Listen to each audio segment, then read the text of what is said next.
Good evening, everybody. This is Rob Johnson with the Spotlight Media Network, coming to you from Louisville, Ohio, at the Louisville or Christian Church of Louisville here on Gorgas Street, as we've got a special event tonight, as we have Meet the Candidates for the Louisville Mayor and City Council races. Representing themselves tonight will be Mayor Pat Fowlett, Jeff Shipman, Corey Street, Council candidates Guy Gadone, Tricia McAllister Atkins, and Jim Taylor. So, and then of course we'll have Cindy Fisher will be the Louisville Neighbors. She is one of the folks that will be moderating it. She will be the chief moderator, and then we'll have student moderators from the Louisville Speech and Debate. That is Brody Brown, Micah Lowe, Gage Martin, and Molly Wolf. So it's going to be a great night. I'm excited to bring this to you so we can get you the information. Folks are just now starting to file in. We wanted to get you in so that we knew exactly how many, that we could get everything going. The internet was right and all that, so we wanted to make sure that we were ready to go for you. So we're going to step out for just a few minutes while we wait to get this thing started. We're going to start here in probably about 10 minutes. So this is the Spotlight Media Network.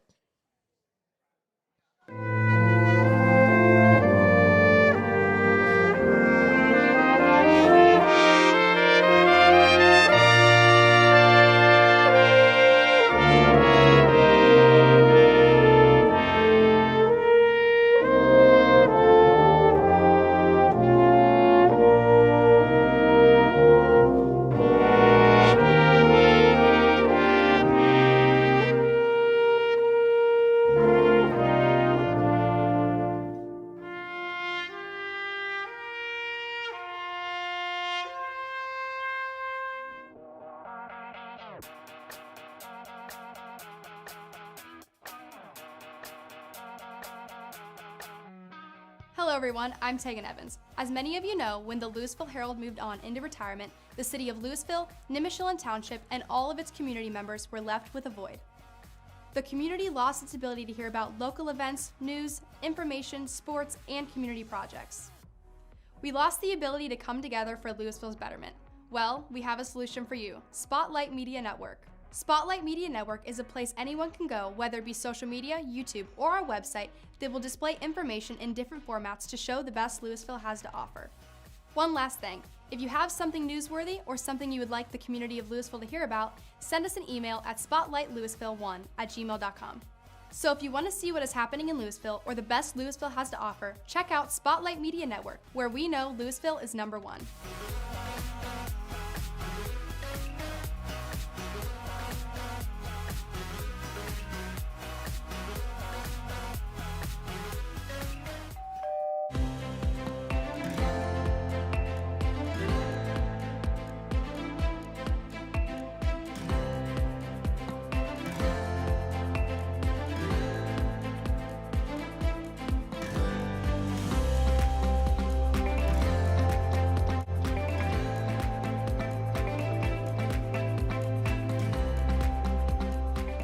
Now you can see every school, to the smallest school, to the intermediate schools, to the schools in the outlying areas.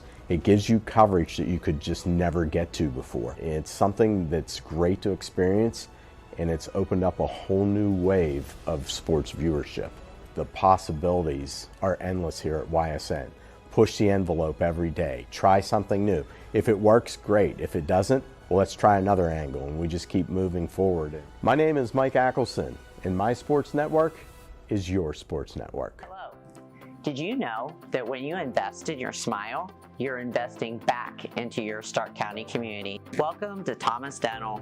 My name's Tanya. I'm Dr. Mike's practice manager. Every day, we're investing back into our community. Here are just a few of our community efforts. Here at Thomas Dental, our mission is bringing smiles back to our community, one smile at a time.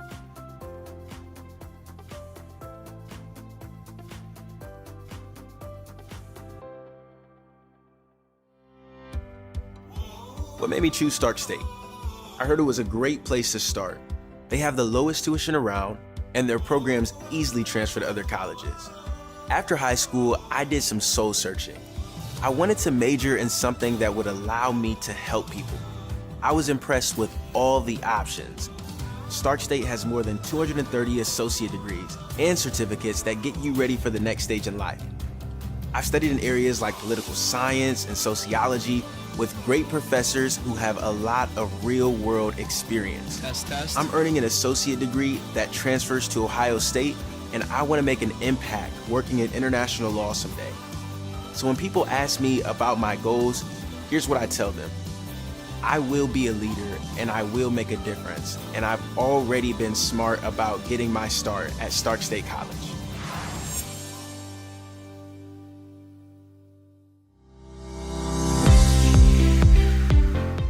Since 1932, Arrowhead Orchard has been your go-to farm for fresh flavor and unforgettable fun. Just outside of Louisville, in Paris, Ohio, Arrowhead Orchard has 7,000 apple trees, as well as peaches, sunflowers, pumpkins, cider, baked goods, and more. There's something for everyone. Hop on a hayride, pick your own apples, get lost in the maze, zip through our obstacle course, or play around in our new indoor mini golf facility. There is plenty of fun for everyone. And now you can host your next graduation, anniversary, birthday party, or special event in our beautiful new event center, Archwood Orchard, where tradition meets fun. Check out our website at arrowheadorchard.com for details, or you can call us at 330-862-2733. Tired of dirt and grime stealing your home's shine? The well-trained team at Exact Pro Wash brings back your home's beauty with safe, gentle, eco-friendly methods that protect your home. No high-pressure damage here. A widely trusted company with over 1,000 Google reviews. Bring back the shine today. Visit exactprowash.com or call the number on your screen and always get a human. Exact Pro Wash. Instantly increase your home's curb appeal. Are you looking for a quality pre-owned vehicle with a great price? Then check out Ted's Auto Sales. Ted's has a great selection of vehicles and will find you the right one that fits your needs. Ted's was founded on trust, integrity, and respect, and has been serving in the Louisville, Ohio and Nimishillen Township area for over 65 years. So call Ted's today at 330-875-9401. Ted's Auto Sales, Louisville's premium pre-owned dealer.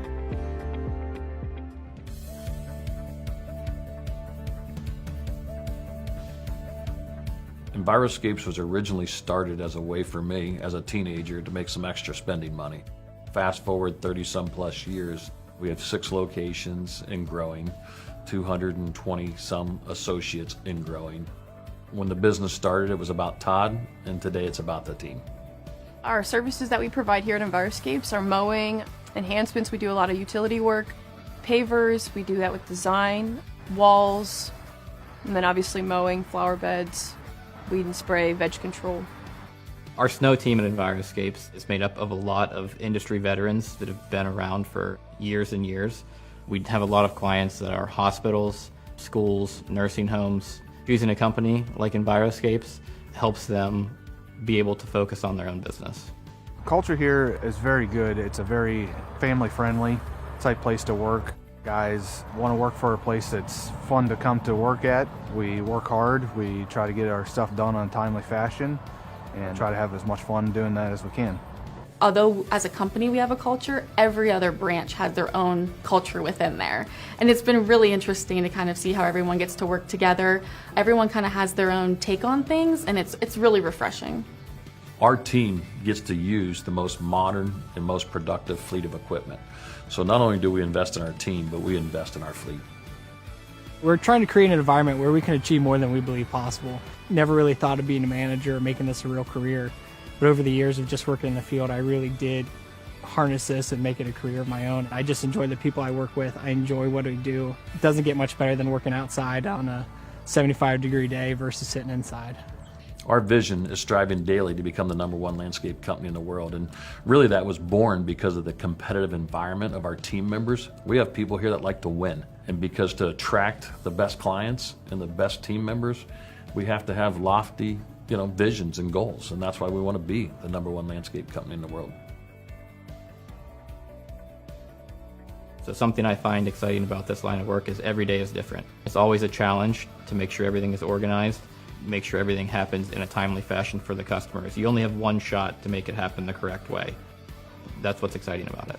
This is 100% a place for growth. For me, I always say my favorite core value is to nurture all relationships, and it's not a hard thing to do here because everyone here wants to see you succeed. Coming to Enviroscapes was really eye-opening to step into a family environment where everybody... Strong schools mean a strong community. To learn more, please visit LouisvilleCitySchools.org. Please vote yes.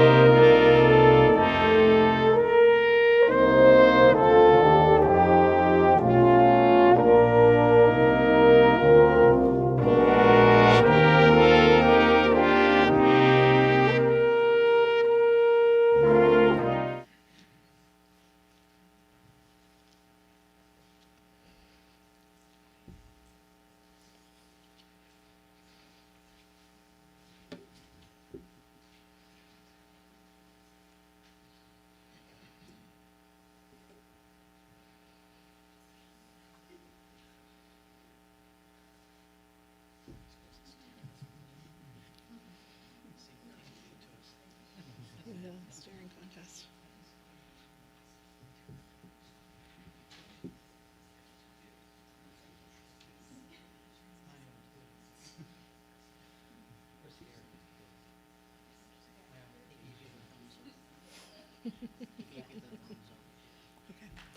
Welcome. I am so happy to welcome you to Meet the Candidates Night here for Louisville for the positions of the mayor and the city council. Thank you for coming. I appreciate you coming out this evening. And for the folks that are watching at home, I appreciate you guys watching. I'm Cindy Fisher. I'm the publisher of Louisville Neighbors. I'm also the CEO of Positive Print Publishing. And hopefully this evening you will get a good representation of your mayoral and your council candidates. And you will get to decide from your point of view who you think is the best qualified candidate for you to vote for. I would at this point like to open the meeting with a moment of prayer from Pastor Grant. Before I start, I want to welcome you here to Christ Church of Louisville. It's part of the Global Methodist Church. If you need the restroom, it is out the door to the right and the first hallway to your left. There are men's and women's that are there. We are so glad that you are with us tonight, both here in person and online. And if you would join me in a word of prayer, please pray with me. Heavenly Father, we thank you for this chance to gather as a Louisville community. I pray for your blessing to be upon each candidate, that they may be and present their very best. I pray for open ears and a discerning spirit for all who hear each speaker today. May each person present receive the answers that they need to be a fully informed voter capable of performing their civic duty with excellence. We give thanks for the liberty we enjoy in this amazing land that you have so abundantly blessed. And we pray for your continued providential hand to be upon Louisville and our wonderful nation. We give this time to you, and it is in Jesus' name that we pray. Amen. I would like to invite Gage Martin up to lead us in the Pledge of Allegiance.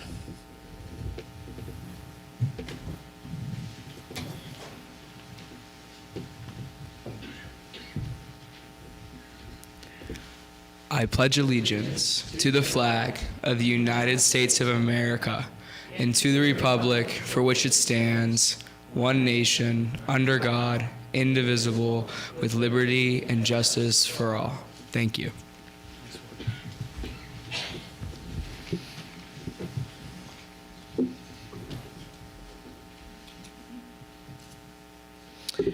I would like to thank Pastor grant and Spotlight Media for allowing this facility to be utilized, and Spotlight Media for allowing the streaming and videoing of this session of the Meet the Candidates Night, and adding an extra link online in Facebook land so that all of you out there that aren't able to attend can watch this session, as well as anyone that is in attendance can go back and review it. So, to begin, on October 8th, 1834, Louisville, Ohio was settled, and on April 1st, 1872, Louisville was officially incorporated as a village. George Violin was elected as Louisville's first mayor and council. There were roughly 1,600 citizens back in 1872. Today in 2025, there are roughly 9,820 citizens in Louisville, and according to the census taken in 2023, the median age is 40. The median household income is $58,269. New commercial developments, multiple residential developments, a top-rated school district, and downtown business district that is undergoing a redevelopment. Louisville is a town on the move, and it's moving upward, which is so exciting to be a citizen of Louisville in this time. It's no wonder that so many have stepped up to city council and for the mayoral candidate spot. Thank you for choosing to attend this evening again, and thank you to these candidates that are choosing to run for elected office. While every single citizen is important, it takes a special person to care enough about their community to make the choice to put themselves in the spotlight. With that said, for the benefit of our audience members and candidates, we will enforce the following. At this time, please silence all of your cell phones. Like the movies, the debate or the Meet the Candidate Night is no place for a ringing phone. Repeated violations, unfortunately, will result in you being asked to leave. No signs or noisemakers. I know everybody is excited about the own personal candidate that they might be backing, but at this time and place, it is not the time and place for that.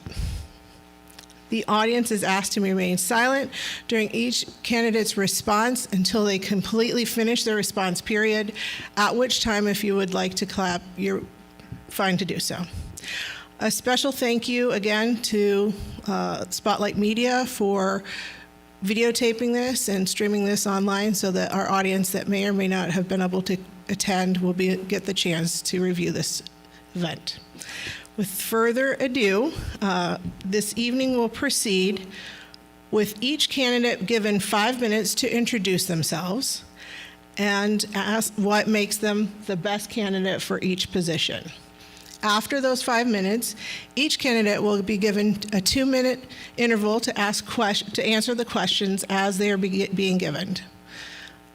Of the questions, there will be 4 questions that will be asked by me, and then 4 questions that will be asked by our wonderful students from the Louisville Speech and Debate Team. Thank you, Katie Russell, and thank you for the students from the State Speech and Debate Team for attending this evening. Additionally, there will be some questions. As you know, questions were asked of the entire community to be responded for tonight, and I have a collection of questions that will be asked by the council, and then some just specifically for the mayoral candidates. Those questions will also be given a 2-minute time frame. After the questioning round, each candidate will have 2 minutes to end in a final conclusion. And we will begin. Pat Fallett, would you like to begin? Sure. I want to thank everybody also for coming this evening. It's always nice to see some people that's interested in our government. I am your full-time mayor, 4 terms, 100% focused on our community. I have an open-door leadership, accessible, honest, and no red tape. Fiscally responsible, every tax dollar counts. Community first, engaged, present, and always there. Service before self. People over politics, always. During my time of leadership, the city has received more than $1 million in state funding for key community projects. We have improved our parks and increased recreational opportunities, upgraded our soccer, baseball, and softball fields for our kids, provided a dog park for families, pickleball courts for all ages, increased funding for roads, parks, public safety, built a new fire station without any increase in taxes. We support the Second Fridays through funding and city workers. We have paved a record number of roads, over $2.5 million. The city finally received advice on the mitigation of the Nimishillen Creek flooding, and work will soon begin. Engagement began in my first term with meeting with the federal, state legislators, our local officials, Army Corps of Engineers, and staff. And as many of you know, government does not move very fast. All of these projects came to fruition because of having qualified staffing in place. If I'm elected to my 5th term, I am committed to always looking forward, innovating to make our city run efficiently, prioritizing our public safety and development. I am endorsed by the AFSME APC number 10, Louisville Firefighters Local Union 746, Votes for Women, Stark County Commissioners Richard Regula and Bill Smith, Alliance Mayor Andy Groves, former North Canton Mayor Stephen Wilder, and some community members Tom Davis, Mike and Val Burke, and Pastor John Stallings, and many others. Thank you. Thank you, Ms. Fallett. Next, we'll hear from Jeff Shipman. Good evening. Thank you for coming out. I've been to some meetings and we haven't had this many people before. It's kind of amazing. I was a zoning inspector over in Nimishillen for 7 years, and all I thought about was Louisville. I had to work on that surrounding area.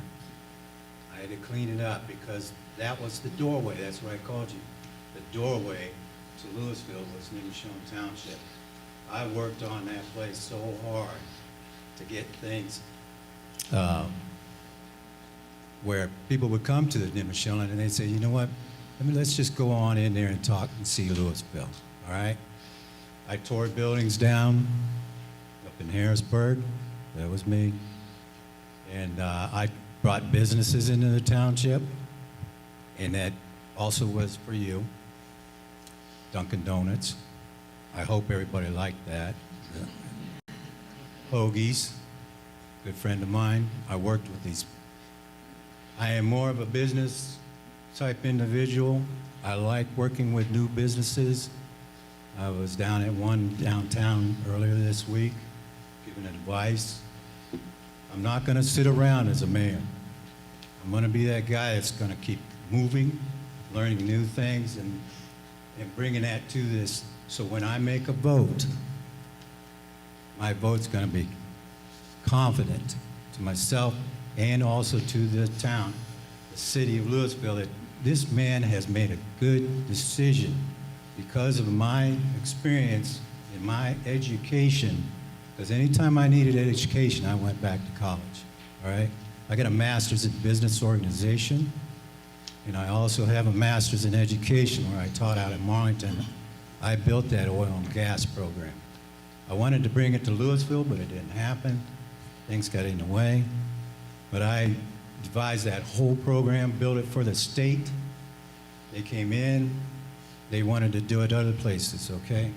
But I'm kind of like, I got so much information that anything that comes up, are we done? I think they're just Oh, sorry about that. I'm not used to talking in here. I'm more of a behind-the-scenes type individual. And you got to ask me what I'm doing. But that's all I think about. You know, I was over on Pot Knob. I fished the quarries. That's where I ate my lunch most of the time during the summer. And I worked on farms in the area. You know, I know about the middle school. I went there. You know, a lot of people say, you know, funny about Louisville, everybody wants everybody to be like this small little community. And yeah, I said, well, that's okay. I've been other places, though. It wasn't my intention to go some places, but I lived in different places where I had to work. I worked in the oil fields up in Texas. I worked over at NASA for the SDS programs.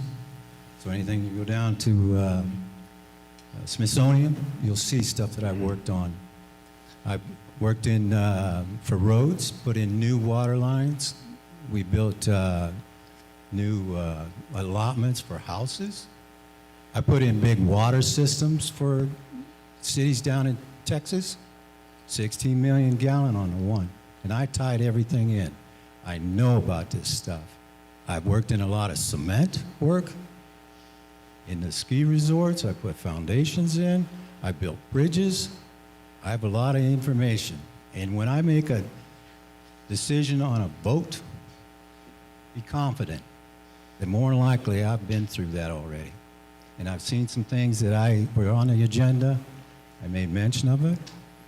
Anytime I needed to do, let's see, with the APA, I took 2 years of environmental science.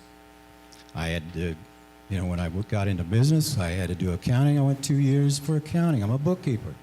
They said a glorified one. I don't know what that means, but I always thought that you need education when you're doing something, because they fill in the little gaps that you could learn on your own. But yeah, so I'm let's just say I'm almost like half my life has been in college. I did take mathematics, and I thought I couldn't do it, but I was able to do it. And then I had geology, and I love geology. There are things I found around here that are very important, because when I was working with the kids over at Mornington. And thank you, Mr. Shipman. Corey Street.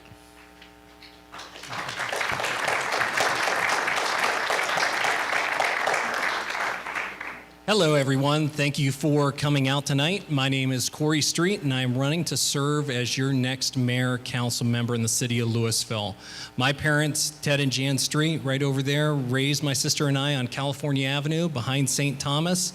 My dad owned a successful small business for over 30 years here in town, and my mom was an elementary music teacher here at Louisville before she took some time off to help raise my sister and I.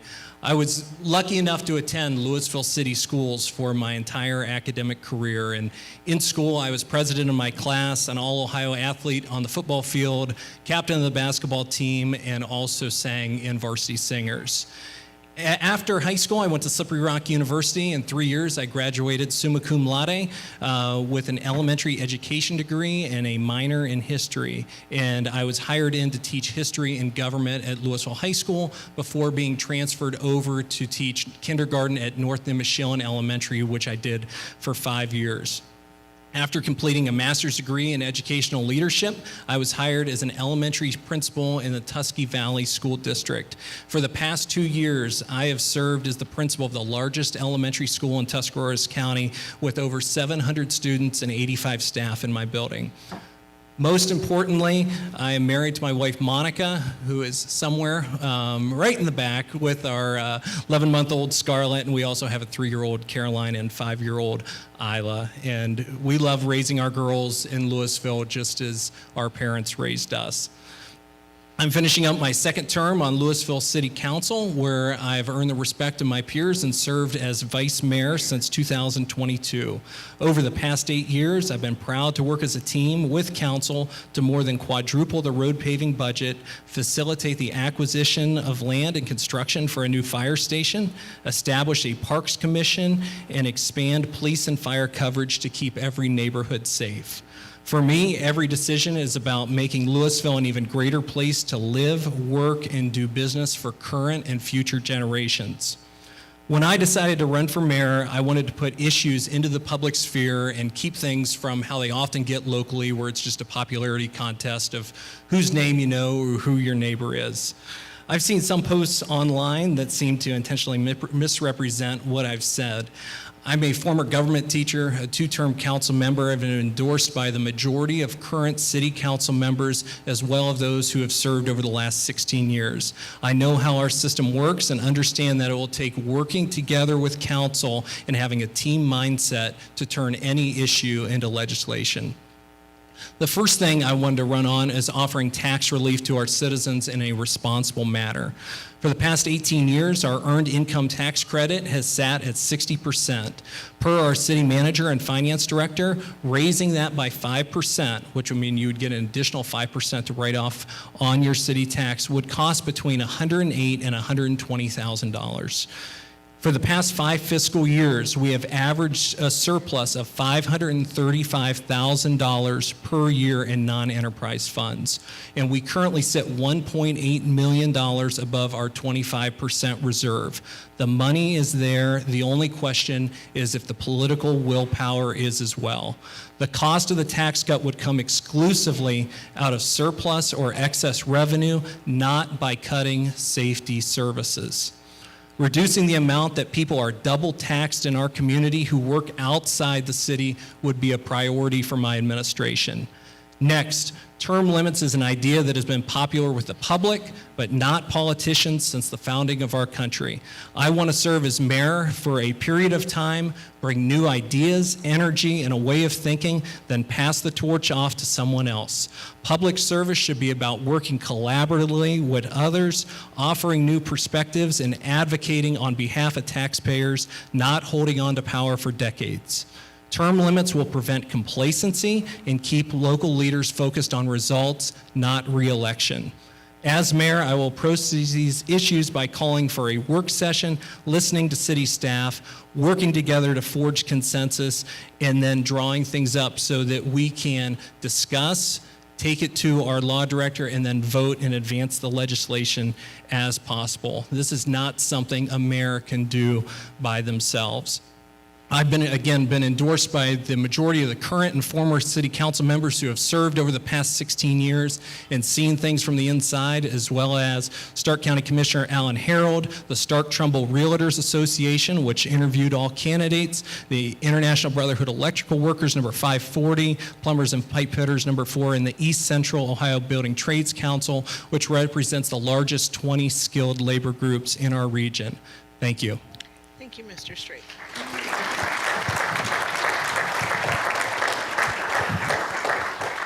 Pat, Jeff, and Corey were our mayoral candidates. Thank you for introducing us. We'll move along to our council candidates. First up is Guy Guidone. Well, thanks everybody for coming out tonight. Yeah, that shouldn't surprise you. I don't have a light voice. I'd like to thank Cindy and Louisville Neighbors for putting this on tonight. Also, Spotlight Media. They do a fine job of all of our events here in Louisville.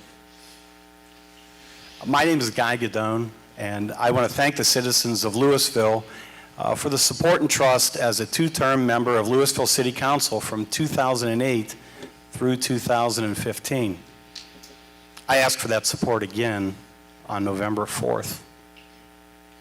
A little bit about me and my family. Lori and I graduated together from Louisville High School and decided long ago to stay in Louisville to raise our family. Our 3 children have chosen to do the same, and as many of you may know, our family has grown exponentially over the last decade.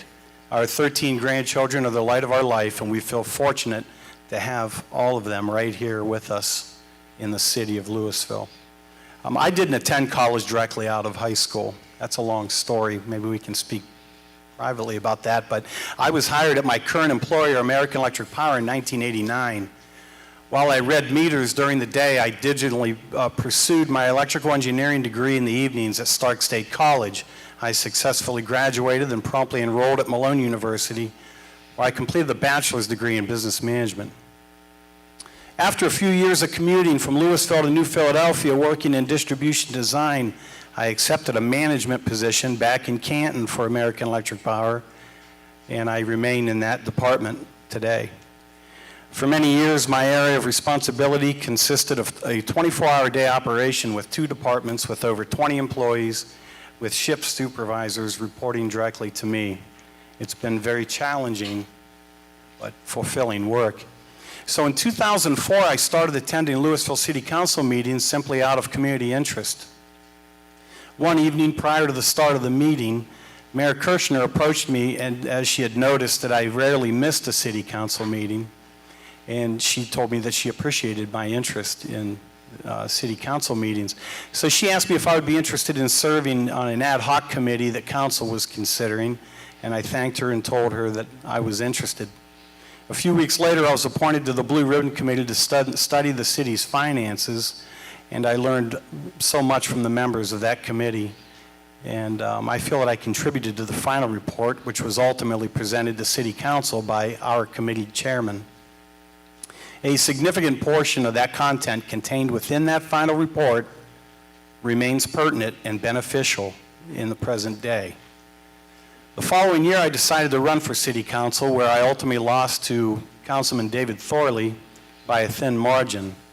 At the inaugural council meeting following that election, Councilman Thorley proposed that I be appointed to the Louisville Planning Commission and the Louisville Board of Zoning Appeals. I served on both of these committees for a 2-year period, and in 2007, I re-entered the race and was elected to my inaugural term on Louisville City Council. Subsequently, after winning re-election in 2011, Lori and I mutually agreed that I would refrain from seeking another term after 2015. During my tenure on City Council, we accomplished a significant number of notable achievements, notably the development of the industrial park, which stands out as a prominent accomplishment. We also relocated the police department during those 2 terms, where it currently sits on the west side of town. So I'm happy to announce my candidacy once again for re-election to City Council. During my first 8 years, I enjoyed working as a team to solve problems and create a better Louisville. The work is incredibly fulfilling. I'm honored to work alongside all members of our community and contribute to the city's continued growth and prosperity. I want to express my sincere gratitude for your unwavering support over my 8 years on City Council, and I would be honored to have your vote on November 4th. Thank you very much.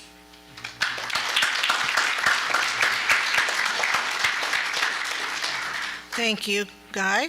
And now Tricia McAllister Adkins. Hi, first thank you, Cindy, thank you Spotlight Media, Louisville Church of Christ, and all of you for coming out tonight. I'm Tricia McAllister Adkins. I am a 1987 Louisville graduate. I was raised in Louisville. My parents, Tom and Kathy, are back there. They both graduated from Louisville High School as well. My daughters both graduated from Louisville High School, as did many of my aunts and uncles and cousins. So making our town and keeping our town great is very personal to me. A lot of people that I know and love live here.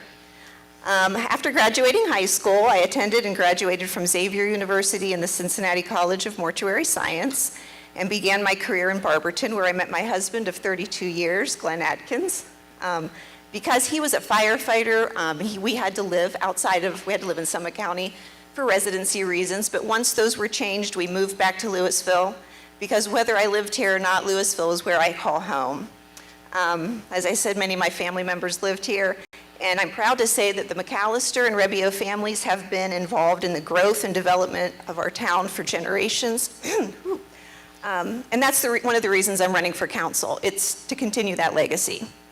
I was always taught to serve by example. My grandfathers, my husband, my brother all served in the military. My dad and grandfather served on this very council. My parents have always modeled serving by working in the schools, for church, and in the community organizations. As for me, I went back and earned my education degree when my children were small, and I'm a science teacher at Louisville Middle School. I'm a member of the Louisville Rotary Club. My niche in that club is that I am a Rotary Youth Exchange Counselor, so I get to work with our foreign exchange students, which I love. I was on the Louisville Design Board. I've been a member of the Louisville American Legion Auxiliary throughout my life. I think all the girls in my family, especially my daughters, we were flower girls on Memorial Day for the Legion. My husband and I were foster parents through Pathway. in Stark County. We've volunteered with various organizations throughout our marriage, including Aluminum Cans for Burned Children and Save a Mom Pet Rescue. I am not, though, as you probably can tell, a politician. This is really outside of my comfort zone. So sitting here and telling you about myself is not comfortable for me. But I'm doing it. I'm putting myself out here because I love our town. And I want to take my turn in having the opportunity to help keep it a place where people want to live, raise their families, and retire here. Some things that I feel that are important. I believe that we have to have a strong infrastructure of police, fire, parks, and road departments. Maintaining and growing those departments needed. A safe community is appealing to everyone. Fiscal responsibility is important economically. I feel like a lot of people are feeling a squeeze lately. I know I am. And so keeping a budget, I think, is very important. And I promise that I know I keep my budget at home. If I have any part of the city's budget, I will keep track of that as well. My husband can attest to that. And I know a city needs money to run, but it also, needs a good budget. Attracting new business is important, and keeping business. I love the way our downtown has been going. Storefronts are filled up. We have Umbrella Alley that attracts people here. We have Unhitched and some great restaurants. Like, I want to see that continue. I want people to come here and spend their money locally. Should I be elected, my goal is to get ideas from all of you. I would challenge the public to be involved. It takes all of us to make a community great, and I would always be open to hearing ideas and trying to implement anything that the community has as far as input. And I think that's all. Thank you. Thank you, Tricia McAllister Atkins.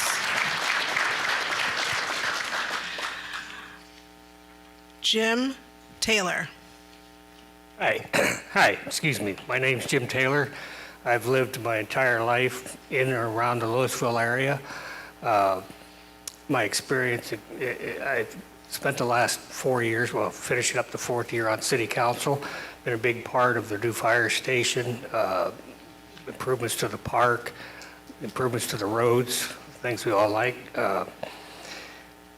My education, I received 2 engineering degrees through working through Republic Steel. I got my mechanical and electrical engineering degrees, and when Republic was gone, of course, I went somewhere else, and I've spent my entire career in industry and corporate industry and manufacturing. So I've learned a lot of financial things doing that, and I'm able to stay on top of a budget pretty good. I'm endorsed by the League of Women Voters, Janet Ware-Creighton, Votes for Women, and I'm trying to read my handwriting here, so give me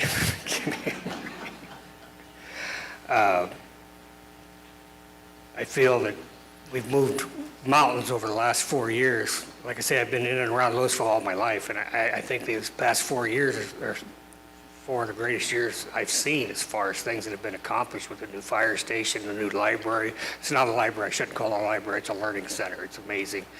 And the improvements to the roads, our parks, our schools, and I've always said, keep our city nice, keep our schools nice, keep our schools nice, keep our cities nice. So they go hand in hand, and I support them 100%. I support our police and fire.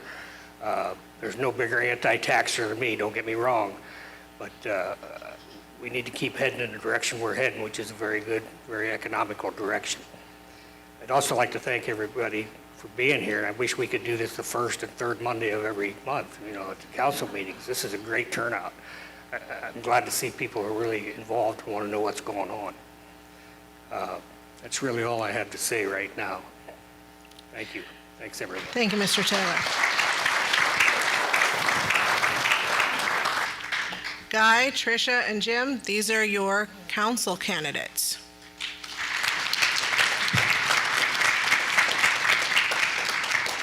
Okay.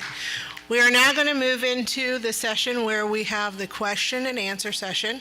Each candidate will allow for 2 minutes to have a response. After those 2 minutes, they will pass the microphone on to the next candidate. We will start with Pat and work their way down. We have 4 questions that are for both mayoral candidates and council candidates, and we will start with those. First question. What is your vision for development, and how will you attract and retain both large and small businesses to Louisville? First of all, we have an economic development planning director that I work closely with dealing with looking for businesses or retaining businesses. We have attracted 2 new businesses in Louisville, the Ohio State Extension Office in the KMG building and the Bell Stores. Our planning and zoning director, Mr. Dave Maley, works with the business that requires zone changes and assess the leasing information when requested. And West Main Vet was building out there. She had asked if they could make the adjustment of making it a 2-way street instead of a 1-way street. And she asked for some zoning changes to be made on the property behind their structures. And he looked over, reviewed those requests, and was able to do it. He has reviewed and suggested zoning code changes that will help attract new businesses and improving our downtown and residential area. We have also filled the Circle K empty building out there with a mark of some kind, and he was able to help with that. We have supported and collaborated with Umbrella Alley and other downtown businesses when requested and if possible. Engineering on California and Reno Avenue intersection is planned to make that more attractive for businesses to get in and out and for the safety. We have tax increment incentives. We have the TIF and we have the CRA, which is what we use. Mr. Maley and I are members of the Alliance Area Development, that we attend the meetings. We work with their economic development director. We also are members of the Stark County Regional Planning Commission and the Stark Economic Development Board, and we attend those meetings. You need to be willing and ready to answer questions on zoning issues, and Mr. Maley has the knowledge to answer those questions, and that's why I work closely with him.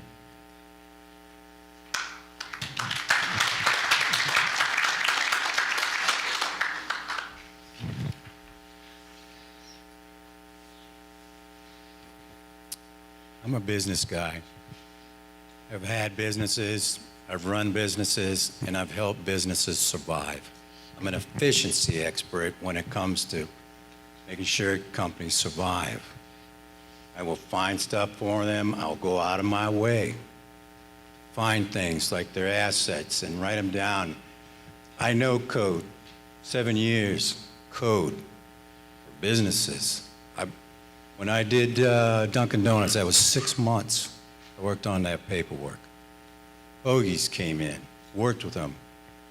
I don't just come just for a moment in time to help businesses. I like going out because I like see how people are operating, see if there's anything I can do to help them. I used to change code because we needed businesses in this area. I look around and I say to myself, where are you going to put them right now? You know what I mean? What are you going to do them? What are you going to do with them? I go uptown and I take a look at the business up there and I see, like what, we're empty 7? And where are you going to put a big building at? Where's the land? Was our land taken up by something else? This is what I look at. I'm back. And I've seen a lot of things in my day. I've seen good businesses go bad, and you help the bad ones come. One thing I really like is when you have entrepreneurs. I love it. Because when they come to town, you want to hear what they've got in their minds. And there's, I was down in downtown the other day listening to some lady talk to me about stuff, and I understood. I told her, this is what you need to do. These are things that you're missing, and that I will be back down there again. I'm not going to use the administration building for people to come see me. I'm going down to see them. Thank you, Jeff.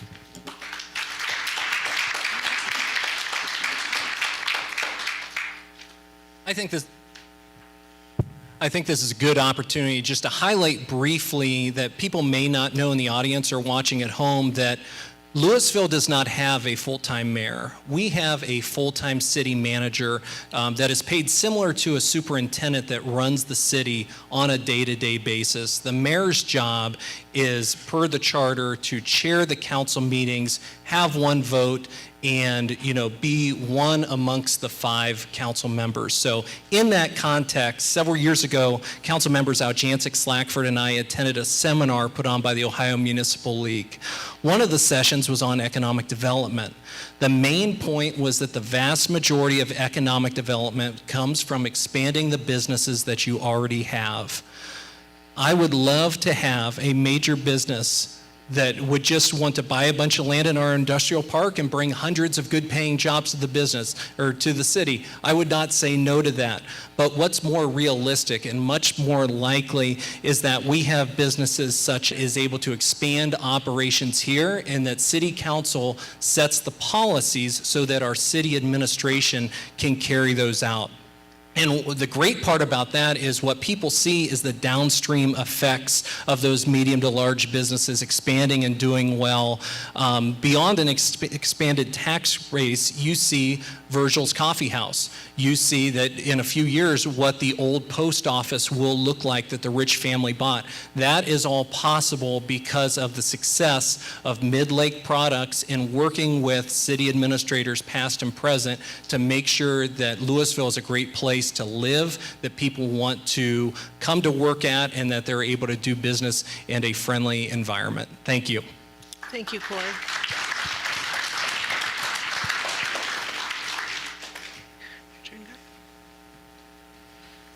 As a reminder, this is Vision for Development and how you attract and retain both large and small businesses in the city of Louisville. Just for a little bit of background and a reminder, Louisville is still considered a bedroom community, which means we have probably around a 7,000 population during the day, where we're 9,000 to 10,000 in the evenings, which means most people are leaving the city for their employment. And that is something that we would like to turn around. And that is also a way where we can help with our idea of tax breaks for citizens that are driving outside the city every day and basically being double taxed. And ways that we can do that is to try to bring businesses not only into the industrial park, but expanding what we already have. And I think we need to have a constant conversation with annexation and joint economic developments with the township. We can work with them. This doesn't have to be a thing where they're our enemy. They're not our enemy. They're our friend. I've always said during my time on city council, protect 44641. So that means protecting it not only by residential districts, but also business districts and commercial districts. We can work with them. It doesn't have to be a battle between us and the township, as you see in some other communities. Thank you very much.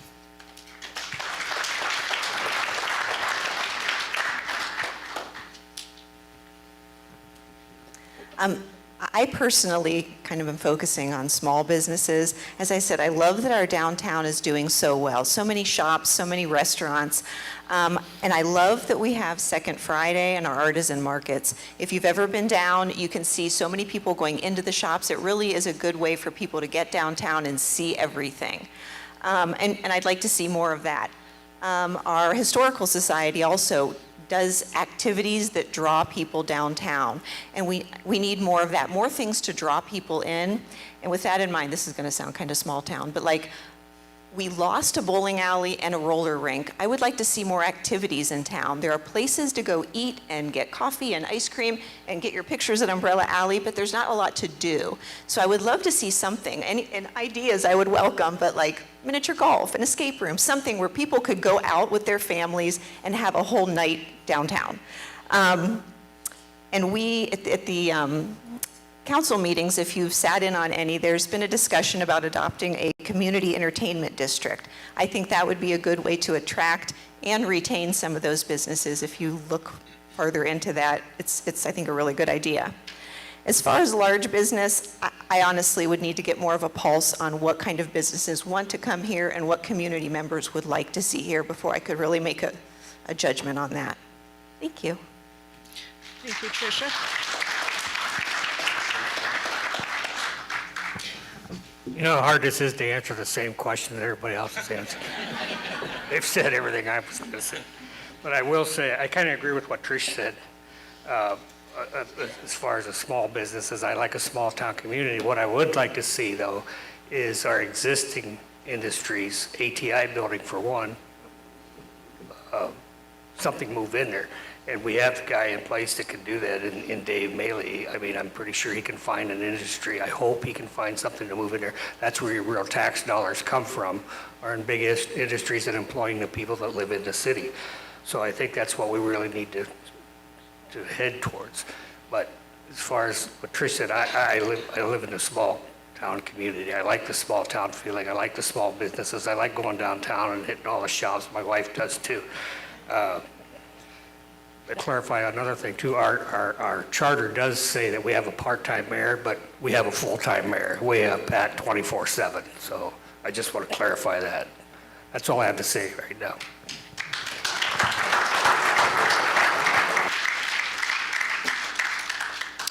For our second question, we'll start with Jeff for fairness, so that each candidate gets to lead with one question. The second question is, if elected, how will you ensure a transparent government and involve residents in the decision-making process?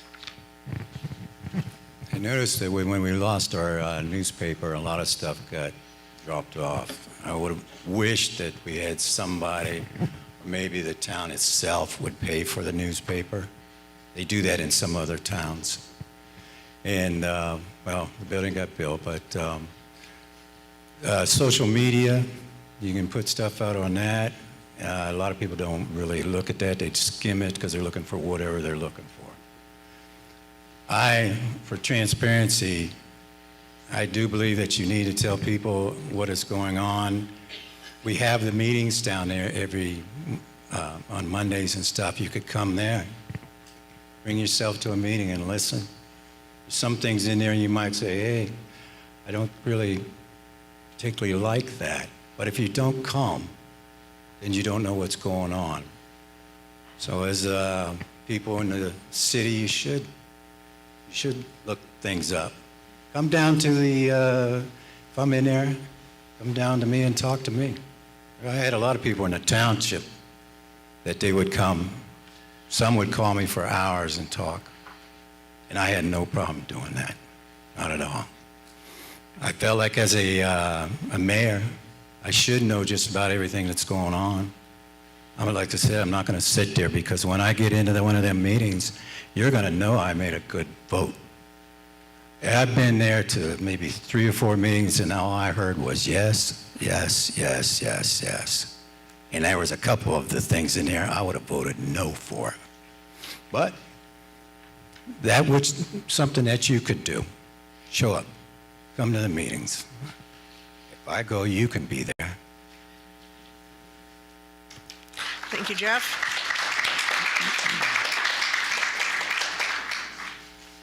When I decided I wanted to run for mayor, I wanted to run an issues-based campaign. And the first 2 issues that I've already discussed was raising the earned income tax credit and working with council to enact term limits on the mayor council member position.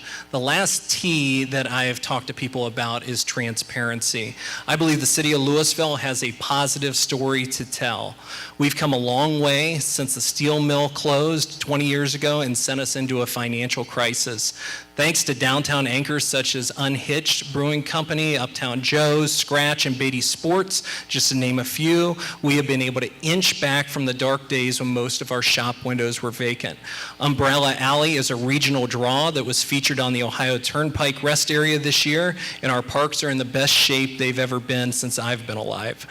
I'm thankful that part of our fiscal year 2026 budget will include money for a communications coordinator.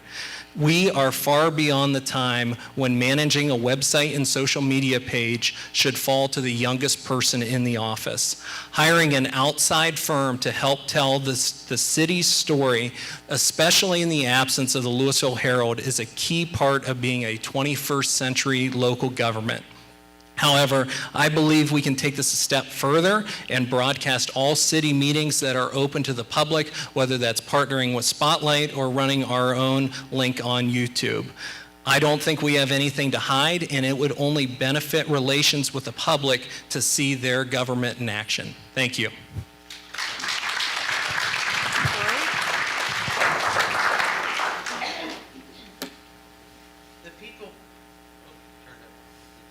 Test, test, okay. The people elect council members to make decisions that reflect their wishes or their concerns. The city is taking steps to get the word out so that the residents can attend the council meetings when specific subjects are being discussed. Due to the loss of the Herald, I've heard about not knowing about things concerning the city. Multiple means of the communication, including a notification system by email or text, a new user-friendly website, a social media, and due to many concerns that don't have social media, a newsletter will be going out into the utility bills, and an article will be in the Louisville Neighbors magazine. Council meetings are always open to the public because this is your meeting. I have always given people ample opportunity to speak during the public speaks, and I ensure that the people are heard during public hearings. I'll personally invite you to the November 3rd meeting so you can hear about the 2026 budget. The meeting place has changed to the fire station instead of the Constitution Center because of the election day setup and the food pantry relocation that council welcomed. And they have really moved in and they are ready to go. Thank you.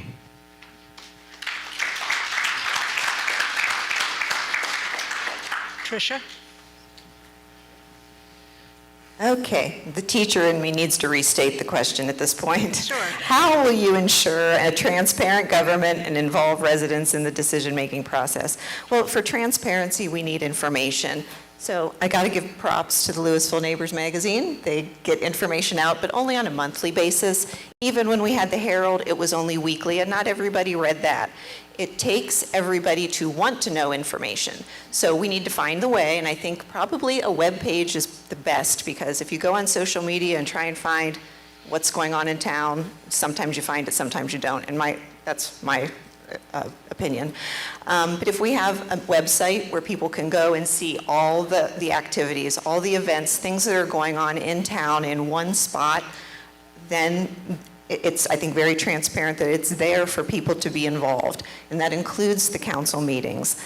And ensuring that you're involved in the decision-making process, show up at the meetings and voice your opinion. As I said, council members should be representatives for you. When you have feedback, you should be able to get a hold of council members and the mayor and let them know your thoughts and feelings, and we take that into consideration. So it takes all of us to make things better, and so everyone who wants to get involved should have that opportunity, and we should have one place, like a website, that we can find the information to do that. Thank you. Jim? That's been one of my goals since I started 3.5 years ago, almost 4 years ago on council, is to get information out. And if any of you know me, you know I'm not one that's afraid to swat the hornet's nest and get the word out there. I would like to see a web page. Everything seems to be electronic anymore, social media, whatever it takes to get it out there. A daily newspaper, but that's not going to happen.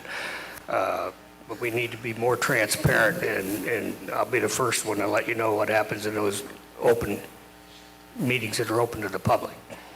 A good example is a couple years ago, when the city tried to push the garbage service through on everybody and force you to take garbage service, which we have now, but what had happened a couple years ago, the price was astronomical and you didn't get spring cleanup, and I fought it tooth and nail. I told them from the beginning I'd fight it, and between myself, the mayor, and one other council person, we were able to defeat it. And when it came about this year, I backed off because, let's face it, you can't beat $15 a month for trash service anywhere with spring cleanup. So I know when to fight the battle, and I'll always be open and honest and truthful to the end on anything you hear in council. So that's really all I can answer to that question. Thank you, Jim.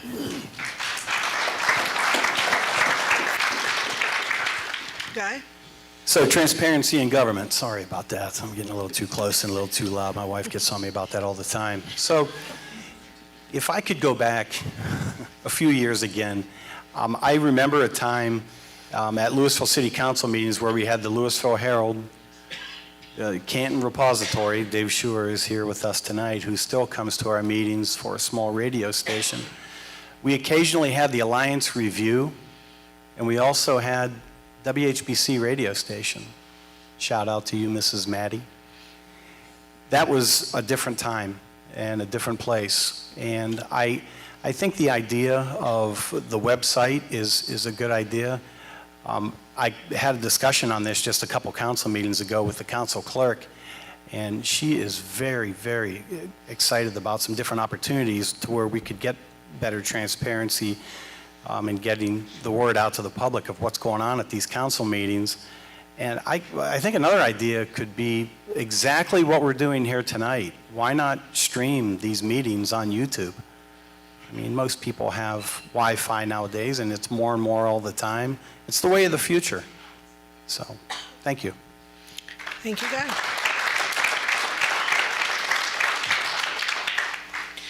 Okay, the third question. What makes you uniquely qualified for this position, and how would you build a cohesive council? Thank you. There are several reasons I believe I am uniquely qualified to serve as the mayor council member. I'm the only candidate that was born and raised in Louisville, and I have a master's degree in educational leadership, and as I mentioned, lead the largest elementary school building in the county on a daily basis. Our team at TVES is composed of a wide array of professionals from different backgrounds, but we all have the same goal: to help inspire a lifelong learning within a fun and safe environment so that all students can find their genius. This is related to City Council because I believe the mayor should be a leader of council and help build consensus with other council members. My experience on council, this has not been the case. I have been endorsed by the majority of current city council members, as well as the vast majority of those who have served over the past 16 years. That includes council members Aljancic, Mills, Godone, Guiley, Flory, Slackford, Kastner, and Mayor Kirchner. I have the leadership and relationship building skills to help City Council better function as a unit, which will ultimately benefit taxpayers. Aside from my background in education, I've bought, managed, and sold real estate in multiple states. I also started and grew a small business, DiscountCustomCabinets.com, with my best friend Adam Nichols.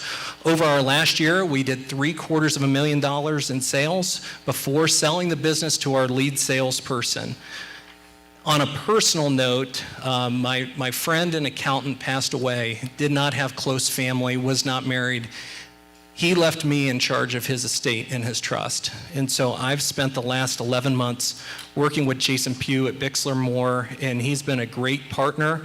And it's really opened my eyes to the complicated and complex world that is involved with real estate, selling a business, and many other things. So I have a combination of my education, history serving others, and experience in a wide array of industries set me apart from other candidates. Thank you.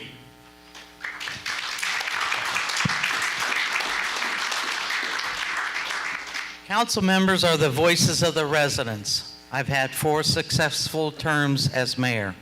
I've connected to the community, and I have the connections needed with the outside officials and local government. I'm also available to the residents at all times.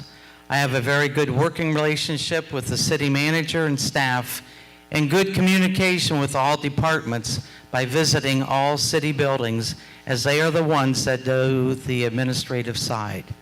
A proof is Ask Me APC number 10, Louisville Firefighters Local Union 746 endorsement. Then council can set the policies. The top priority of all council is the residents' quality of life. We all work towards the same goals, but we have different approaches to make it happen. My number one goal is to move the city forward while maintaining the friendly, small town, and safe community. Thank you. Jeff? I believe the higher you get, the bigger the servant you become. And I don't believe any one of you out there doesn't have a good idea. That's how I work with people. Sometimes you get into arguments, but you know what? You say, maybe that person has a point. I did that with code over at Nimishillen. Can't tell you the amount of arguments we had. But you know what? I always went home and I said to myself, there's got to be a point to what they were telling me. And usually what came out, we wrote the first Airbnb code. Big fights. Of course, we weren't, acknowledged that we did it, but we did. And Michelle did. But you know what? When it comes to me, I like everybody at the beginning. You know what I mean? Everybody just like that. But when I was in the school, when I was teaching, I did special populations. I did boys that were kind of, their behavior was kind of bad.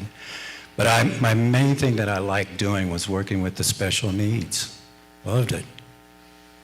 I said I had them come down in my department, and I would teach them like communication skills and tactic skills, because they also had a life that was coming up. And I found out that some of the, the programs, they weren't getting the funding they need. So if I had any, extra materials left over, we started building the small little picnic tables. We colored them. We took them over to the special needs class. You should see the kids when we brought them into their room. The teacher said their scores went up 10%. They loved it. She said, if you got a good grade, you got to sit at the table. Thank you, Jeff.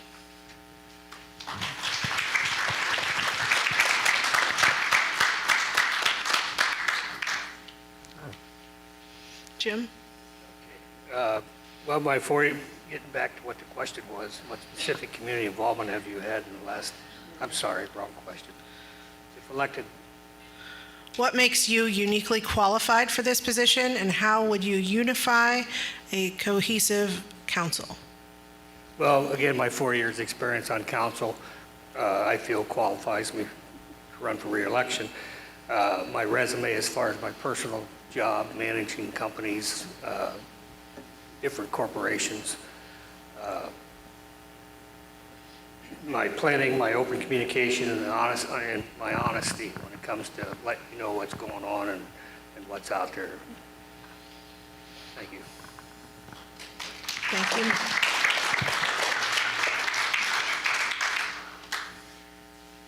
Thank you. I think we are all unique, and we all have a lot to offer. I think a lot of it comes down to investing in the necessary effort and self-education to achieve our desired goals. I don't think there's anybody in this room that wouldn't have different unique abilities that could contribute to Louisville City Council. That's one of the reasons why there's 5 of us, because it does take somewhat of diversity to really make good decisions as a group and be able to act in a group setting. And I feel I have that unique ability to act in that group setting, as I did for my first 8 years on City Council. During the first couple of years of my first term, City Council had more work sessions, longer goal-setting sessions, and had the opportunity to attend the Ohio Municipal League annual conference. When we would attend that every year during my first 2 years on City Council, Mayor Kirshner made sure that we had the opportunity to not only mingle with other cities around Ohio, but also exchange ideas outside of Louisville with what these other communities are doing that could help us. And for some reason, that opportunity went away, and we stopped attending the annual conference, which I was pretty disappointed in. I thought it was well worth the money. If anything I'm going to say during the answer to this question sticks with you, let it be this. If cohesiveness is truly desired among City Council and its members, new leadership is imperative.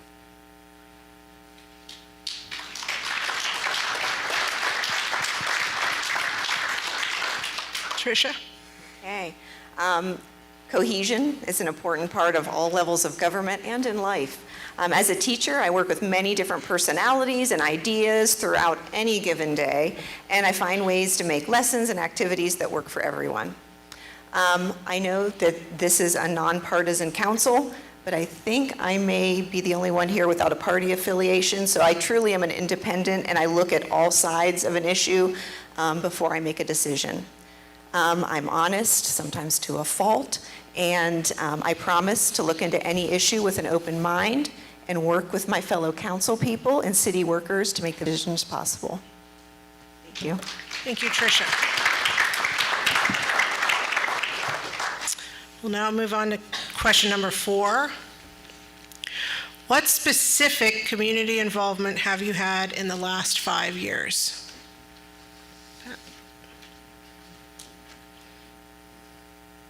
Yeah. Well, where do I start?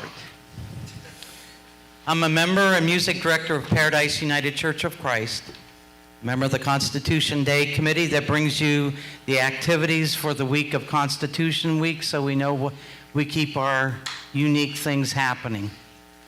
I'm a member of the Louisville Area Chamber of Commerce who brings you the Chamber Fest and the Light Up Louisville. The Louisville Rotary Club that brings the Second Fridays, Farmers Market, and the Flag Program. I chair the Memorial Day program. I read at Under the Lights at the stadium to the young people. I attend band, choral, athletic programs. I attend all ribbon cuttings and provide proclamations for the Eagle Scouts, birthdays, anniversaries. I travel to St. Joseph's Healthcare, the Alsatian, and St. Thomas Aquinas School. I go anywhere that I am requested to come.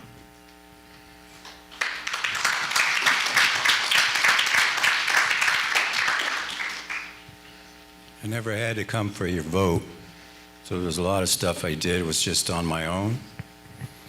I worked this area over to make it as clean as possible, got houses tore down, gone to the meetings that we had to go through for the state, and I was the only one that said no. And these things would have impacted Louisville.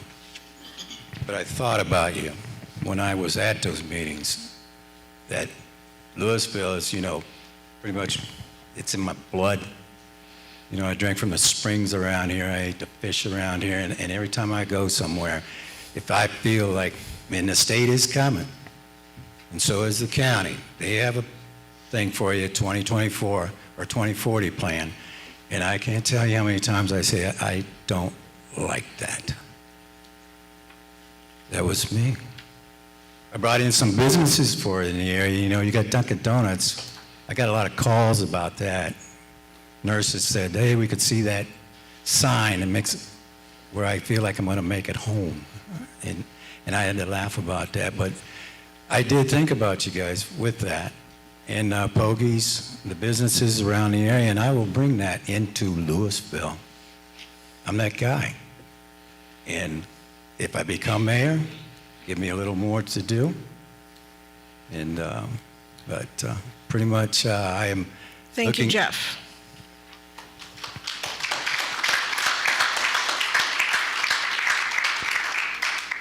Community service is in my family's blood. I come from a family of 11 educators, including my mom and grandparents, Jack and Rosemary Street. My father served on city council in the 1980s, and my maternal grandparents led over 60 mission trips in their retirement years. Over the last 5 years, I've served our community in a number of ways. I've been elected to city council for 2 terms, serving as vice mayor since 2022. My family and I have been long-term members of Christ Church of Louisville, right here. Please join us on Sunday if you don't have anything else going on. In my last 5 years, I've served on both the finance and staff parish relations here at church. But I think most importantly, my wife Monica and I have started our family and now have girls aged 5, 3, and 11 months. Raising the next generation of leopards has been my greatest challenge and joy and my highest calling. Regardless of how this election goes, I look forward to continuing to serve my God, my family, and our community for the next 4 years and beyond. Thank you. Okay. Specific community involvement in the last 5 years, not to get too personal, but quite honestly, health concerns have hindered my progress over the last few years. It nearly ended my career prematurely, but these challenges have largely been overcome. So I've since resumed attending city council meetings, which has revitalized my interest and enthusiasm for our city and its progress. Fortunately, Lori and I have cherished the past 5 years as our family time with our grandchildren. They are the source of our joy and happiness. So I'm prepared to leverage my experience once more as a member of Louisville City Council, should the citizens of Louisville so desire. Thank you.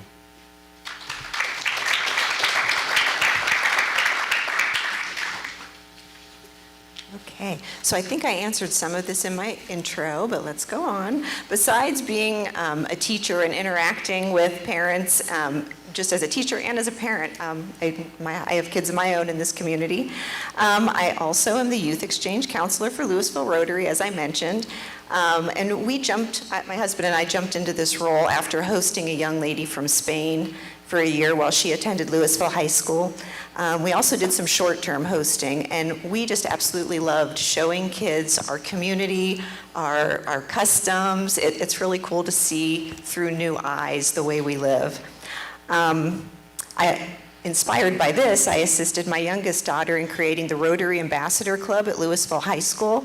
This club guides some of our high school students into being mentors for the foreign exchange students, and they've branched out to include some new students as well. When someone comes to the school and doesn't quite fit in, the ambassadors kind of embrace them and give them a group and lead them in the right way. So we've created this, and I'm really proud of that at our high school. I've written, before I was at the middle school, I was an elementary school teacher, and while there, I wrote grants to create a nature trail on school grounds. That trail is still maintained by some of my friends at Louisville Elementary. I also started the Recycle Club when I was at Louisville Elementary. I have volunteered around the town. I volunteered at Umbrella Alley, our Care Boutique that is at my home church, the Beacon of Hope. If you don't know about the Care Boutique, it provides clothes and resources like school supplies for families and students who need them at no cost. And it also works, the Care Boutique works with some resource people in the schools. So when a student is in school and needs something, they can reach out and we can get them what they need. And I do things like setting up at Second Fridays with the Rotary. Thank you, Tricia. Oh, okay, sorry.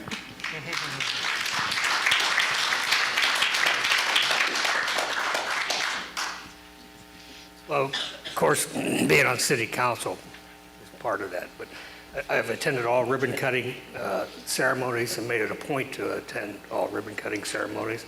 I've been to the Second Fridays, Light Up Louisville, the Farmers Market, anything that I could go to.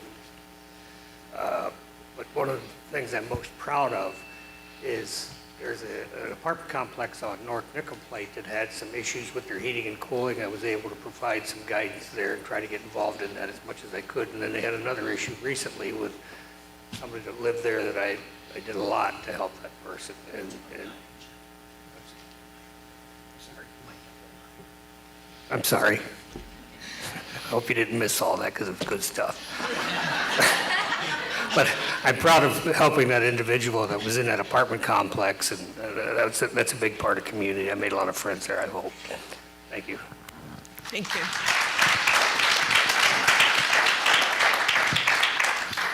Okay, at this time, I'm going to call up some of the Louisville Speech and Debate members that are students at our local Louisville High School. The very first one is Brody Brown.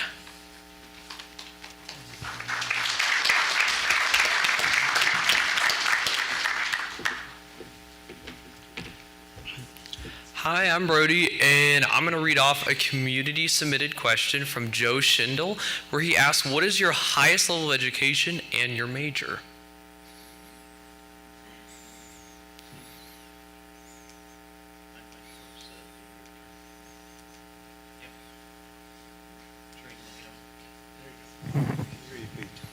Yes, sir. What is your highest level of education and your major? I'm a lifelong learner. I am. And I actually went to college to see if I was smart. Because when I was in high school, I was self-taught at home. I'd rather have been at home. But I get, my education is in mathematics, and I have 42 college credits in that. Science, which I have 56 college credits in that. I love science.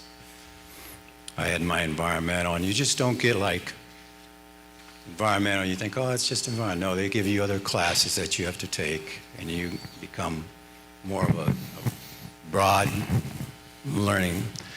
I took, when I was down and starting my businesses up, and you start making money, you say, I gotta know how to do this correctly, because you have people you have to talk to. I got a master's in business, and it's in organization. Well, my wife sent an application to Marlington, and I got a call about teaching. I had got a master's in education and special populations, CTE. I was a STEM teacher because of my mathematics. And it got me into a lot of different places. I got to like go to the STEM. I was in that organization where you look at new things coming out for the kids, and you try to think up things for the kids. And there's other education that I've taken, but I always just, let's just throw it in. But I am a total believer in training. And I've talked to the city already. You got some extra money, send the guys for training, because they just don't know everything, and there's Thank you, Jeff. New machines coming out.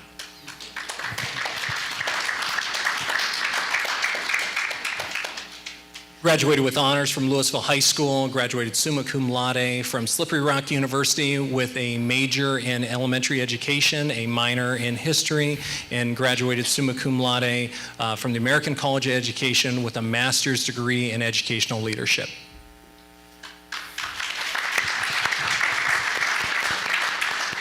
Well, I graduated from high school, and I also took leadership Stark County government courses when I became mayor of Louisville. I feel that my experience of managing the many different departments that I handled in the Stark County Auditor's Office for 33 years has given me the experience to be able to handle this.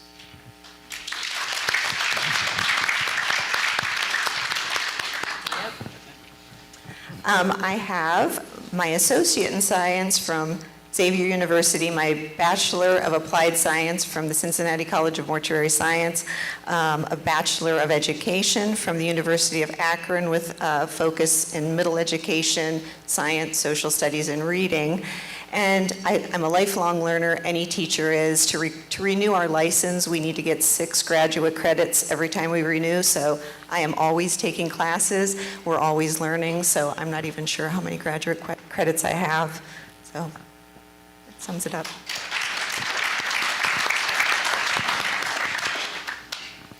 My highest level of education is my mechanical and electrical engineering degrees, which I received from Kent State and Stark State, and major in math. And I've spent my entire career taking any classes I could throughout whatever job I had. I would go to school and learn.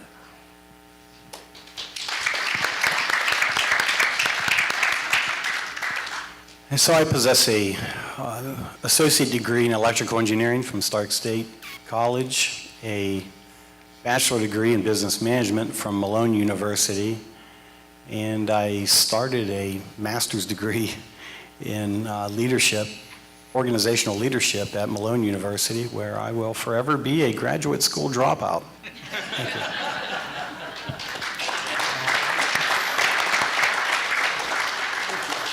Thank you for your answers, everyone, and thank you for having me.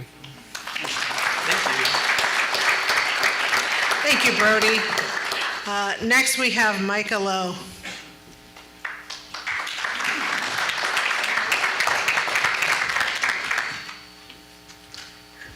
Hello, everyone. I am Micah Lowe, and I am here to present a community-sponsored question from Miss Rune Cravenier. And the question reads, what are your 3 top priorities for Louisville? And it further states, how do you plan to achieve them?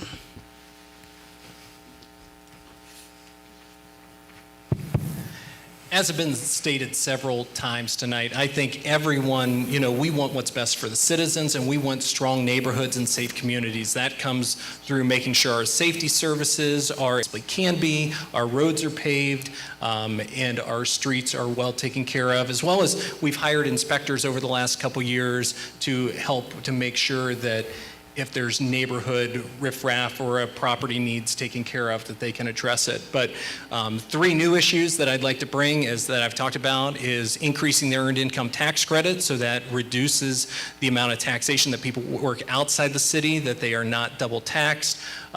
Implementing term limits with council, building consensus for the mayor council member position, as well as increasing transparency that we're able to do with our new communications coordinator, as well as streaming meetings online. Thank you.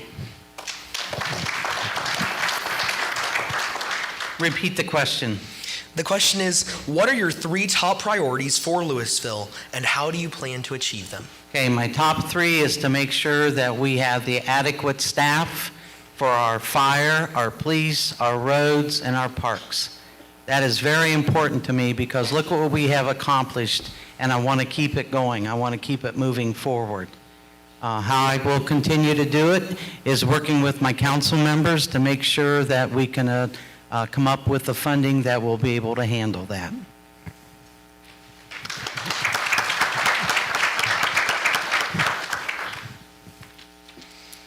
One of the things I think that the city needs to do, and I would also check in, and I used to put infrastructure in cities, run the water. So I've been on asphalt machines. One of the things I looked at in the city is that there's a lot of road work that still needs to be done. And you might think there's paving. There's more than just paving. And as a mayor, I would be saying, you know what, there's a little more you can do here. I don't like going around off of a corner and drop 12 inches into a grate. I don't like that. So there is other things that you can do. Another thing is I would be working with the schools to give them more leeway. I think we do too much that the school could be involved in. We're spending money where the school should be spending it. And then other things business, number one thing, that uptown, I'm getting on that as soon as, if you guys vote me out, I'm gonna get on that right away. I'm gonna take a look, I already have looked downtown, and it seems like in the last 10 years, nothing has happened. So I have contacts out there. I know people. I know things that are going on because of some of the fields I've been in.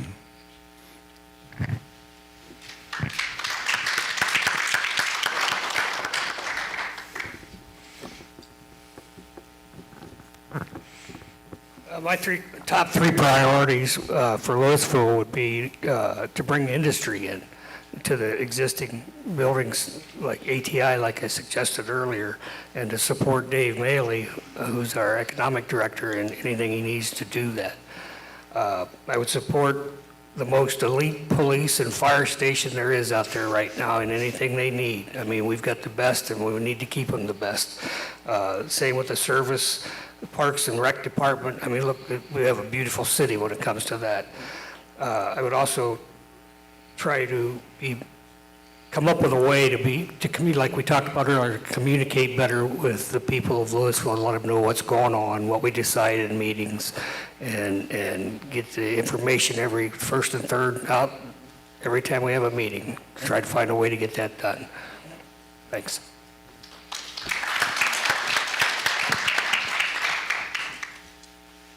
Well, there's a lot here that I agree with, obviously, that I've heard so far. The three top priorities, I certainly agree with safety. I would like to see something happen that we've been talking about for 20 years, and that's get to the point where we do have some full-time firefighters. I think it's important for not only firefighters, but our paramedics. I mean, to have them full-time in the city, I think should be a large goal of ours. Also, the tax breaks. I mean, this is something that we talked about 20 years ago also. We knew that there was going to come a time where we should be able to give some of this money back, especially after a lot of our goals were reached from our goal-setting sessions.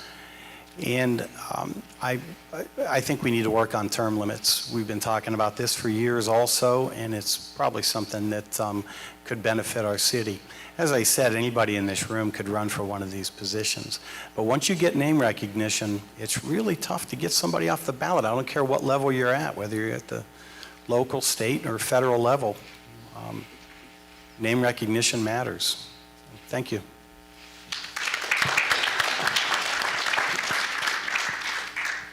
Okay, 3 priorities here.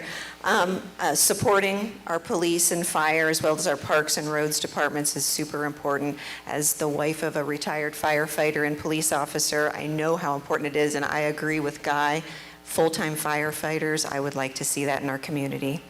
Also, attracting and supporting businesses, and finally, connecting with the community, finding a good way for all of us to connect, because getting these priorities done is going to take some feedback from the community, and we need to have that open dialogue. Thank you. Thank you, and thank you for having us. Thank you, Micah. Gage Martin, please.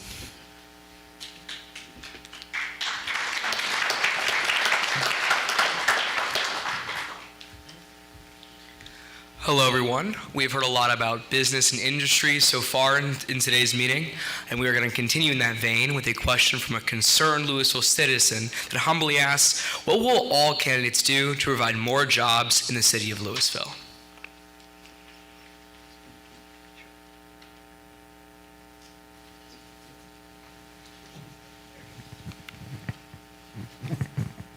More jobs in the city.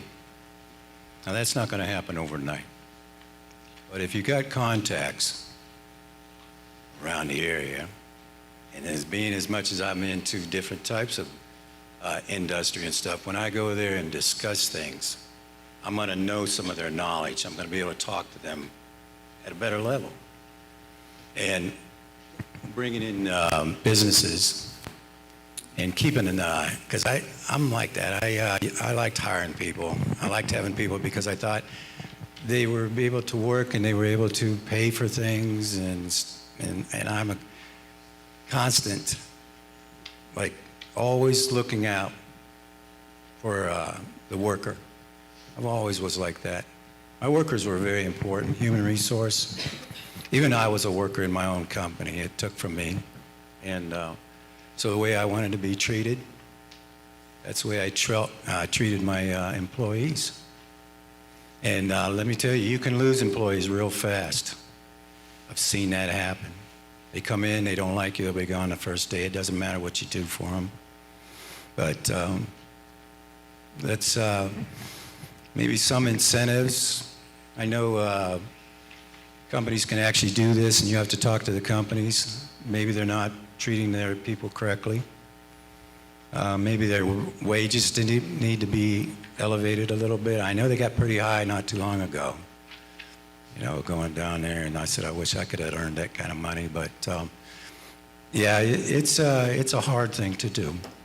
I know. I've had worked with over 100-some people before, and you just got to be on top of empathy, big time. you don't know maybe what's going on with one of your employees, you'll lose them fast.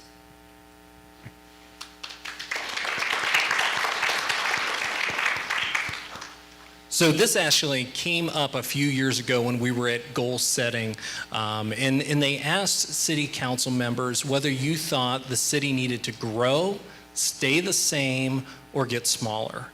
And there was several members on council that thought we should just try to stay the same. They liked how things were, and I know from my perspective, every day, it doesn't matter if it's city government or business or personal finance or your fitness, you're either getting better or you're getting worse. And I think as a city, we need to maintain, not just maintain, but expand what we currently have, be aggressive in what we do with zoning. I mean, this came up less than a year ago where everybody on council was very excited about a project until we had some upset township residents that came and were, very upset about, they not wanting it in their backyard. I don't blame them, but there was some of us that stood firm and voted for that zoning change because we know that we cannot pick and choose and turn businesses away. When we are in Northeast Ohio, we have an aging population and we need to do everything possible to expand our tax base. So it's very easy to sit up here and say, yes, I want development, I want business, I need to increase our tax revenue. It's another thing when you actually sit in that seat and have to make that decision.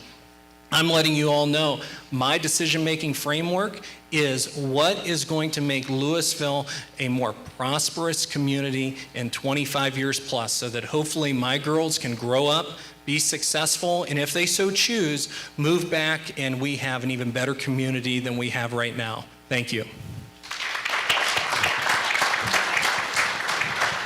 I feel that we need to have incentives for the businesses to come in.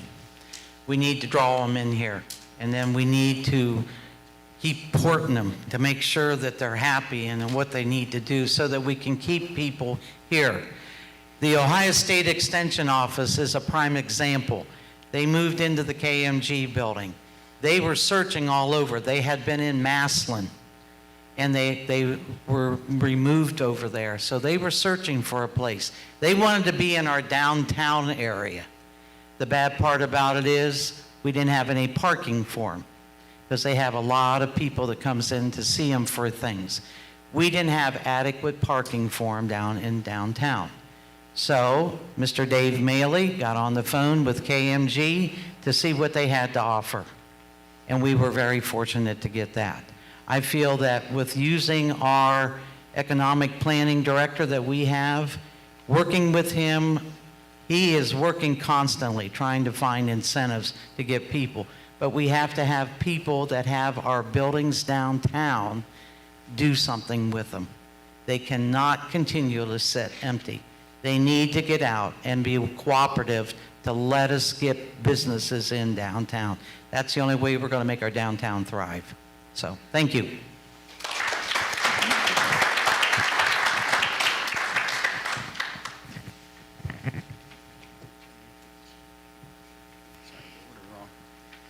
Okay, so more jobs in the city of Louisville. This is still an ongoing battle. It hasn't really changed a whole lot in the last 20 years.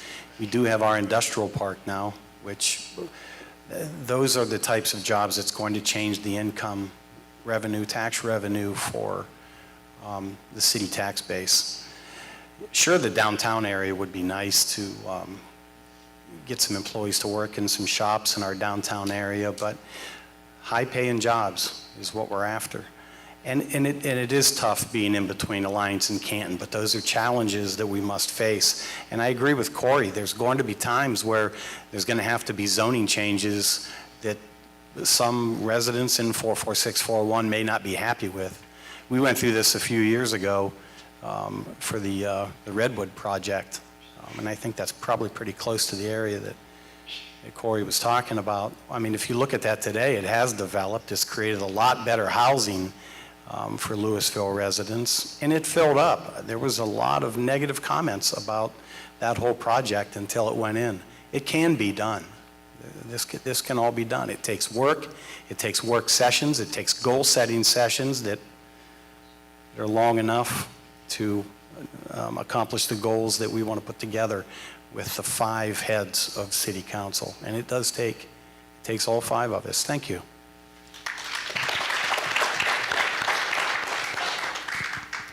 So I don't want to sound repetitive, but I would say my immediate response would be to attract and support businesses. But also from what I'm hearing, maybe we need to find out what community members want. This question was from one concerned community member. Is that what everyone wants? What kind of businesses do you want to see come in here and where? And then go from there. See what the opportunities are, see what we can do once we know what the community as a whole would like.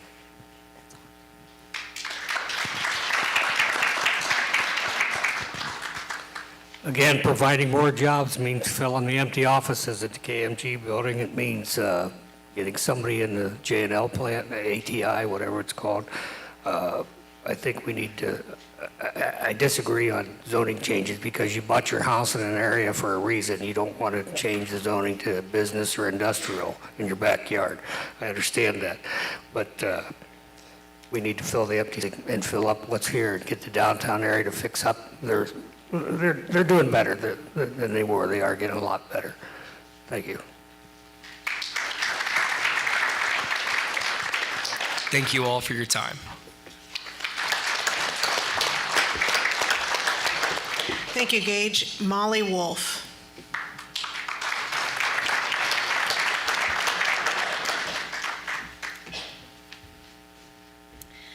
Our final question this evening was proposed by Cheryl Kasser, and that is, do you believe in term limits?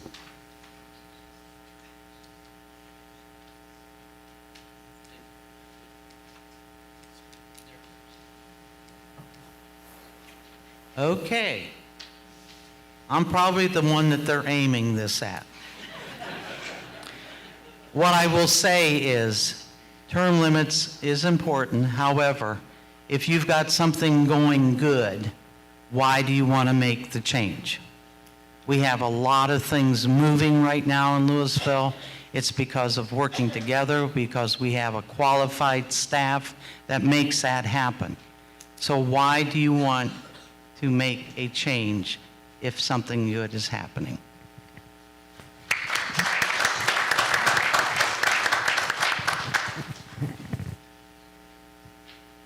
I'm sort of for it and I'm sort of against it. When I was in my business classes, I found out that men usually stay at places for 2 years, women 5. But I take a look at stuff, you know, if you want to stay on and you're doing good things, then yeah. And everybody likes you, yeah. Why would you leave? You know, why would you put somebody under stress? You know, you got 8 years, then you got to get out. What's the point of that? What are you going to get out of the last years of them? Nothing. They already know they're going. You know, sometimes there's just things that you thought were good, but they're not.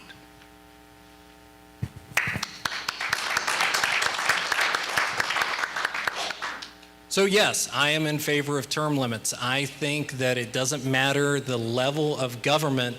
It's good for someone to come in, especially at the leadership position or the very top leadership position, bring new ideas, new energy, fresh leadership, new perspective, different connections. Run a sprint, serve your time, reflect the values, you know, that you were elected to do, and then pass the torch. I think, you know, if you hang on for too long, you know, you become compliant, you become complacent, and, you know, you want to build that working relationship with council, and I think the way you do that is by not worrying about politics or re-election and focusing on what really matters to people, and so that is why I'm in favor of term limits.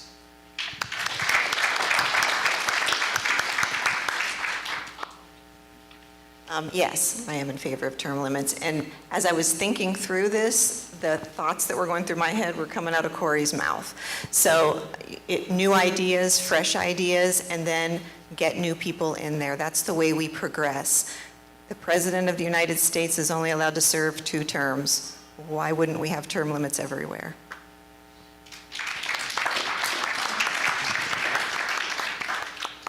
I'm for term limits, but not at this level. There's been many years here in Louisville where we've had vacancies in council. Nobody would run, and I remember Cynthia Kirshner came to me many years ago and asked if I wanted to be interviewed for a position in council. At that time, I didn't, but it was because nobody ran. There was empty spots. So at this level, I don't think it's necessary. Anything higher than this, at state and federal level, definitely we need term limits.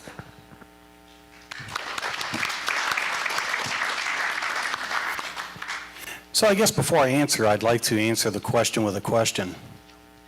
Why do you think it is that at times we have no opposition for different positions? People running unopposed. That's because people do understand that with name recognition and many, many years in the same position, people are just scared away by it. Why even give it a try? I mean, why? All of us can serve in these positions. Believe me, there's many, many of us. We're a city of almost 10,000 people. Do you think we can't fill these seats? Of course we can, that would like to serve in these positions, and I would like to see it happen. I'm all for passing the torch. I'm not going to do this forever. I want all of us to have the opportunity.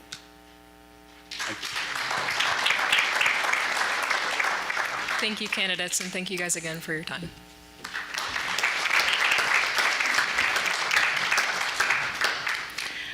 Thank you, Molly, and thank you to the students of Louisville High School Speech and Debate.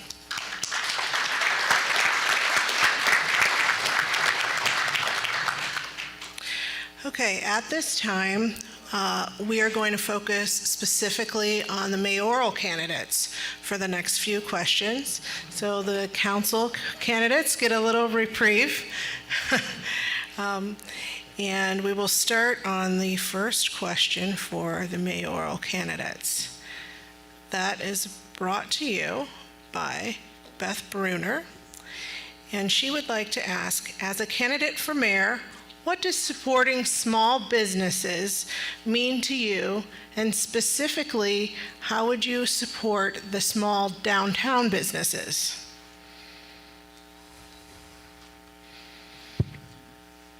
I think small businesses means something very special to me since I was the child of a small business owner. I got to see the ebbs and flows, the good times, the not so good times, the risks that you take with capital in your time, and how that is returned in both positive and negative ways. So I'm very aware of what small business owners go through. But again, let's circle back to what is City Council's role? What is the mayor's role per the charter? We need to set the policy. We need to be the board that is sounding good ideas, like Guy had mentioned about going to different conferences, bouncing those good ideas off of each other, and having the structure in place that allows our very well-paid, well-educated staff to be able to carry that out. I'll also circle back to what I mentioned about economic development. Everybody, and when we put out city surveys, time after time, a priority is our downtown. How do we get downtown? You don't skip right to it. You get that by broadening your tax base, increasing traffic, helping those businesses that are medium and large that are already established so they can pour money back in to places like Virgil's or what the Riches are doing with the post office that we'll see over the next year. So again, City Council, back to our role, is the policy-making board. Anybody that states something else is not in tune with what the charter outlines, and I believe it is our job to be on the cutting edge to make sure we've streamlined zoning and made the city of Louisville as business friendly as possible. Thank you. Well, I wasn't born and raised in Louisville, but I wanted to move into a community where I felt safe and there was a homey feeling. And my sister and brother-in-law lived there, and they always talked about Louisville.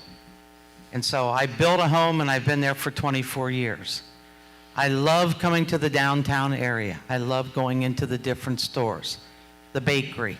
I like going into the bakery. I like to go into Jack and Wiley's. I like to go to the coffee shop because you can go in there and talk to people. You can get and hear what they have to say, what some of their opinions are. But I think also that council and the mayor needs to make those visible visits there and talk to them. Talk to them and see what their concerns are. I know I've been in and talked to the bakery, and she's concerned about how long she's going to be able to stay there because of the rent. I think we need to be aggressive to help them also with their landlords or something.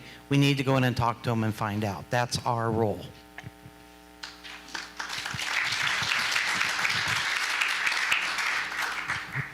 If there's any code that needs to be changed, it would be me. 7 years as a zoning inspector. I can't tell you how many codes I changed or made. I have the process. I know how it's done. I know a lot of stuff is copied and pasted, and then people say, hey, look what I did. Well, you didn't do anything. The downtown area, I went there and I walked the streets and I took a look. And I said to myself, it's like it's been abandoned. There's trash in a couple of them.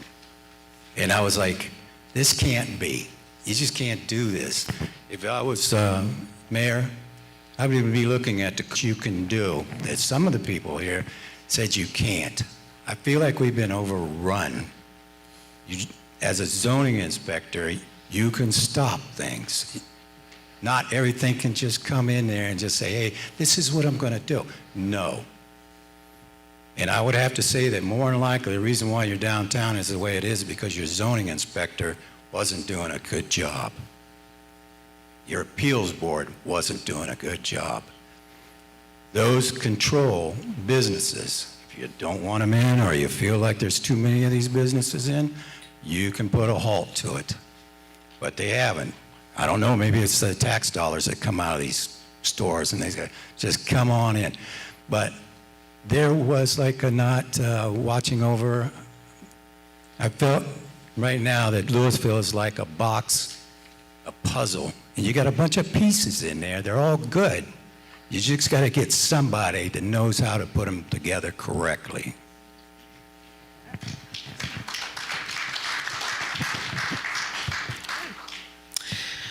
We're going to stay on the topic of downtown, and Jeff kind of alluded to an answer on this, but we'll elaborate.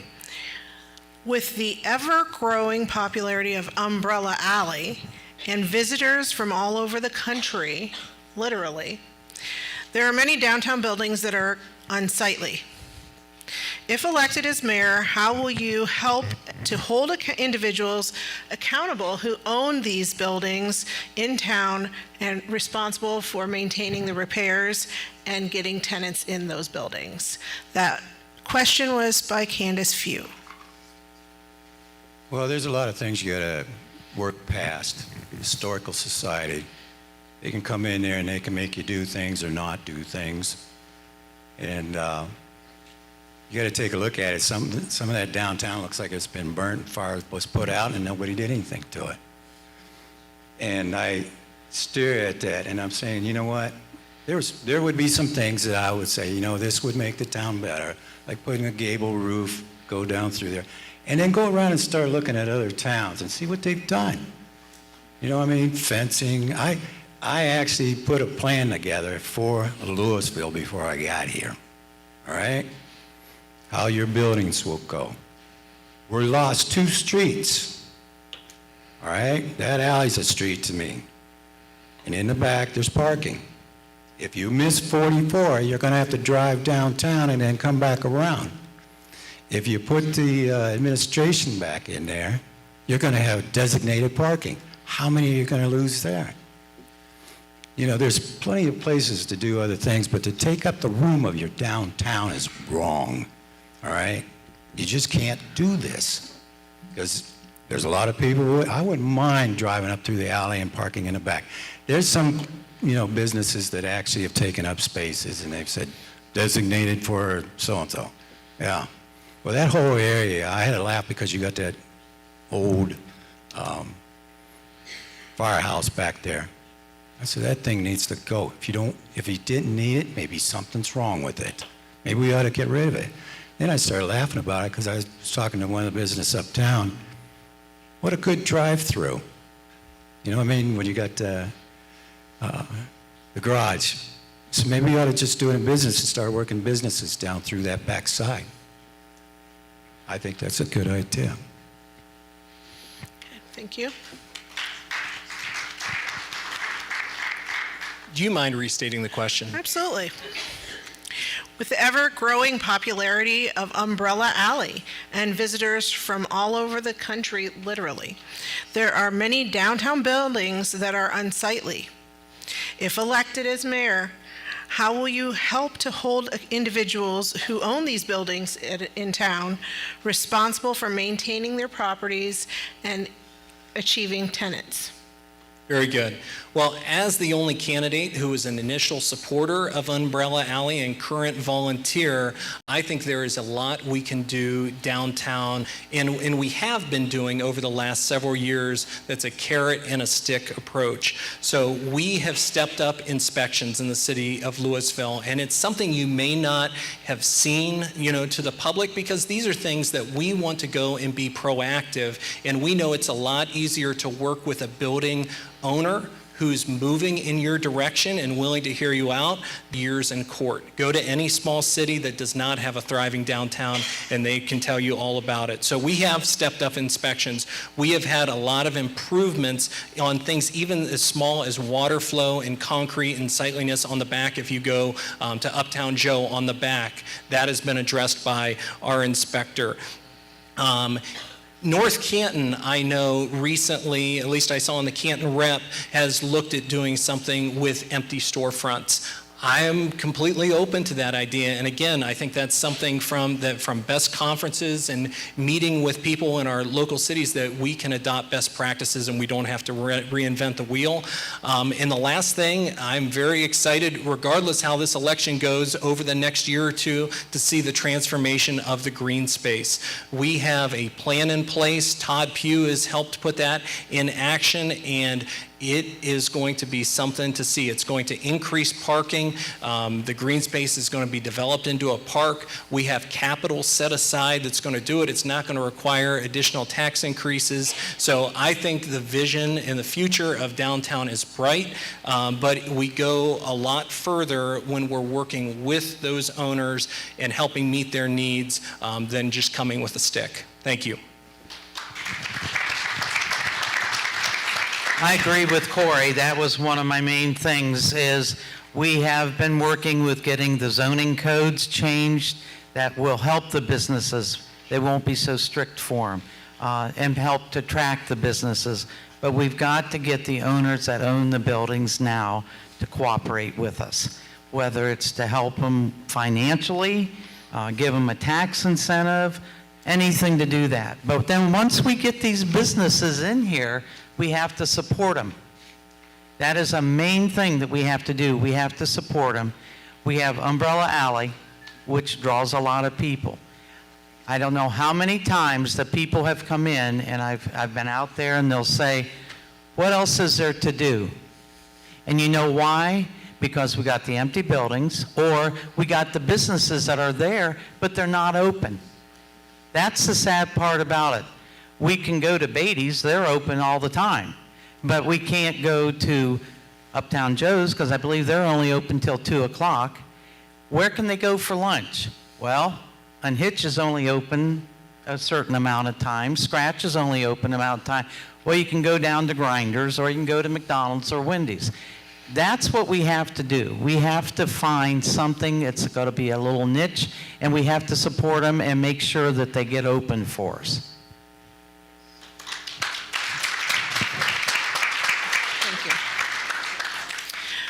Okay, changing gears a little bit. This question comes from Carly and Kyle Seaman. It has become increasingly evident that our country, and therefore our local communities, have been subject to devastating effects of unaddressed mental health issues in our citizens. These situations have propensity to destroy reputations, induce panic, and create emergency outcomes.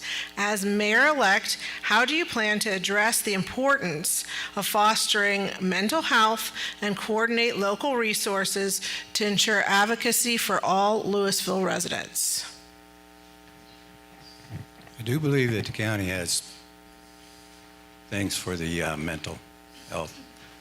I used to have, they would send down papers in the office and I would hang them up so people could read them. And you're concerned about this. And I was even concerned about, people, walking around your town or coming into the office because you just never know anymore. We've been watching TV and we can see things that like, what's happening in our society? But you always, there should be some type of, maybe to inform people, that this individual might be, you need to be more careful. And, yeah, there's like the state, there's money in the county, but I always had individuals, somebody, you got to, once in a while, check them out, and I would drive around and talk to them. And that's how you really get to know who they are. You have a conversation with them, and then you get back and you say, maybe I should watch. I've had people come in here where I had to test a couple. I put a small sign in the yard, and I went back to the office, and that individual was down there in 30 minutes, and he threw that sign all the way through the hallway. But you know what? Then what happens is you got to know how to talk to these people. You don't get angry at them, but you kind of like, you're concerned. You might talk. I had vets where I could call in, the Veteran Society, and we have people here. And they went out there and they talked to the guy, and we got him straightened around. We worked on his house. Got his house upgraded, because sometimes life actually turns people a little bit, where they're not fully, behaviors. Thank you. Do you mind one more time? Sure. It's a long question. From Carly and Kyle Seaman. It has become increasingly evident that our country and therefore our local communities have been subject to the devastating effects of unaddressed mental health issues in our citizens. These situations have the propensity to destroy reputations, induce panic, and create emergency outcomes. The importance of fostering mental health and coordinating local resources to ensure advocacy for all residents. As mayor, how do you plan to address that?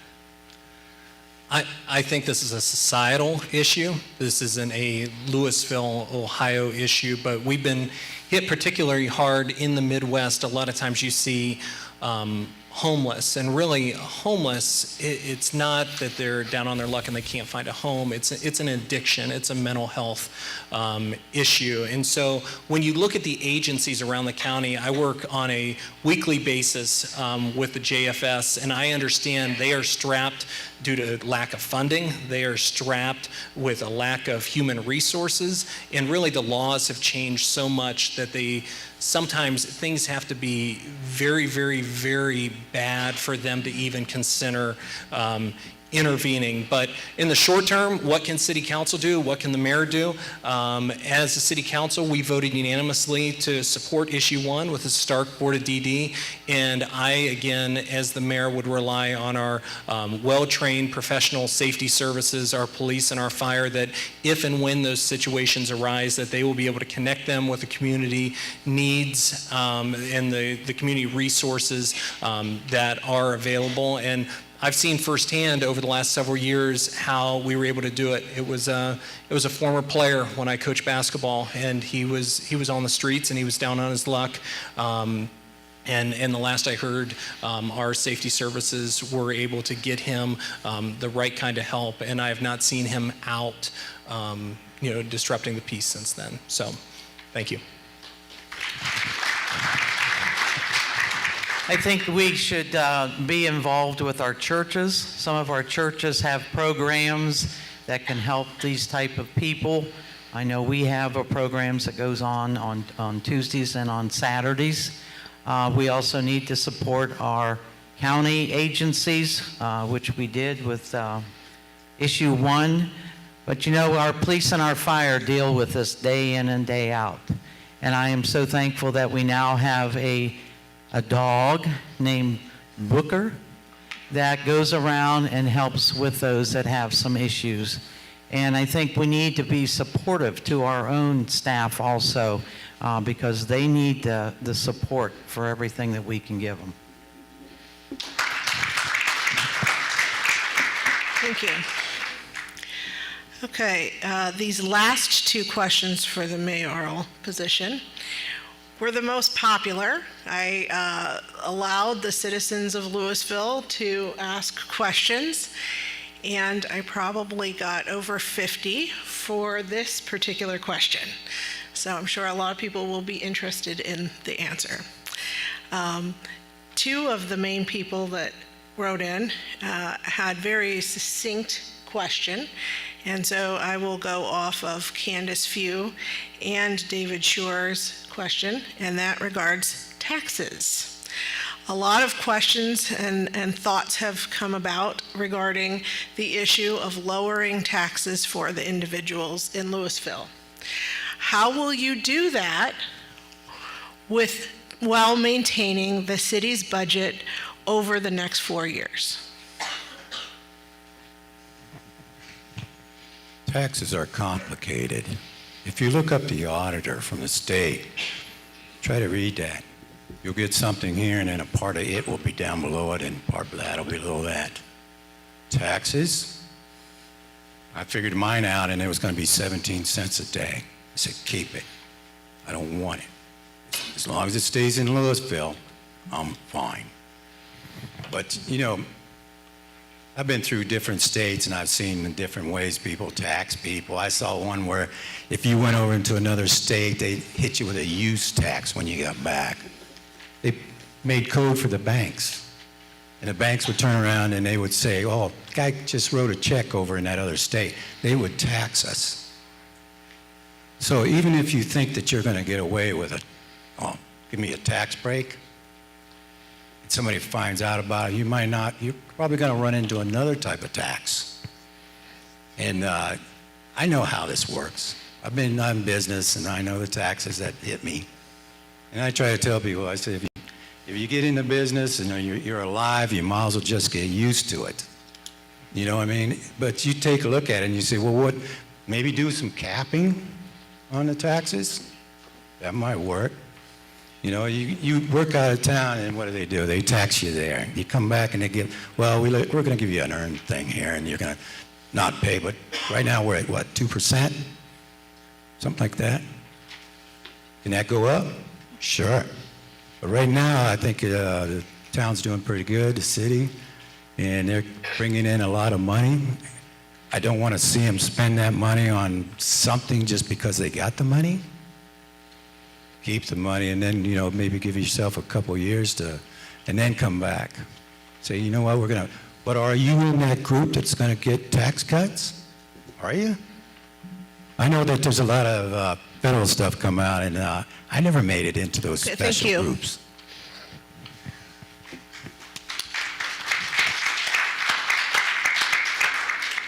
So I want to start off by saying I believe the city of Louisville has been extremely good stewards of your taxpayer money over my 8 years on council. And really, I think a lot of the credit goes back to when Guy served and Tom Alt, and a lot of the hard work and hard decisions they made when programs were cut after the steel mill closed. So that foundation was laid there. And throughout the 4 different city managers I've worked with, I've always thought, this does not benefit me. I work in a township. I do not pay another tax, even though I work outside the city. But one thing that we often hear is, oh, I'm always getting taxed. I've got to pay in Canton and in Louisville. Oh, I got to pay in North Canton and in Louisville.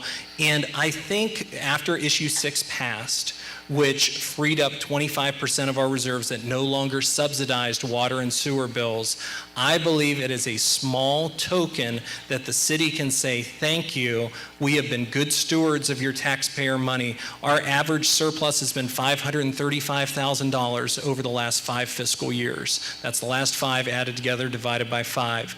And going into the city budget, I believe it's a good practice, but when we look at, is the money there or is it not there, I asked, and I don't believe it came up in the other meetings, I asked, what percentage increase did we plan on for fiscal year 26 compared to fiscal year 25 when it comes to income tax? The answer was zero. Zero. We did not plan for any increase. And again, that is good conservative budgeting.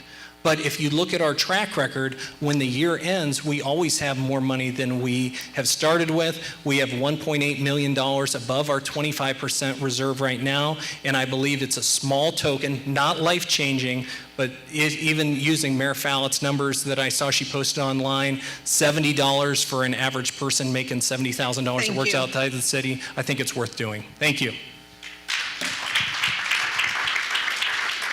Well, I don't like paying taxes either, and I've been paying them quite a while to Louisville and to another area also.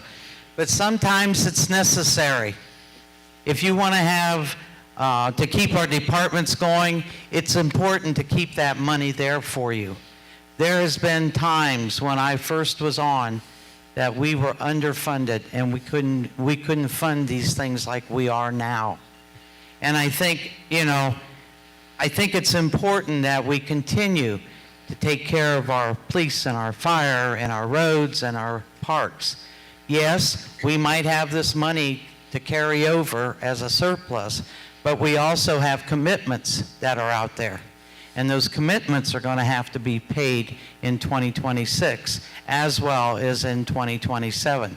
So we can't just go ahead and make all these changes immediately, because what are we going to do when it's gone? So I just feel it needs to stay where it's at until we can see, number one, what our real estate tax issue is going to be. Because, that's all voted through.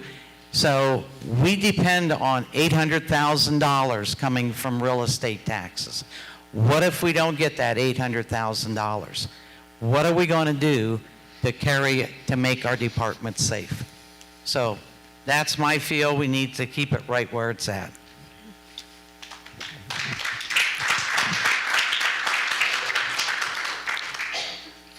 Last question. Minerva and East Canton, neither of them have full-time mayors. However, you can see a vast difference in Minerva and East Canton. And Minerva has a very involved council and mayor. Minerva has superseded Louisville in the growth by having open dialogue in their community. Since open dialogue is very important, how much time do you have to dedicate to your role as mayor? I'm kind of like Pat. I'm going to be full-time. You call me, I'm going to answer the phone. If I'm not there and I can't answer the phone, I'm going to write down and I'm going to give you a call back. I had 7 books loaded with phone numbers from people that I talked to. 7 books. And I take a look at it, and my dad was a councilman down in Minerva.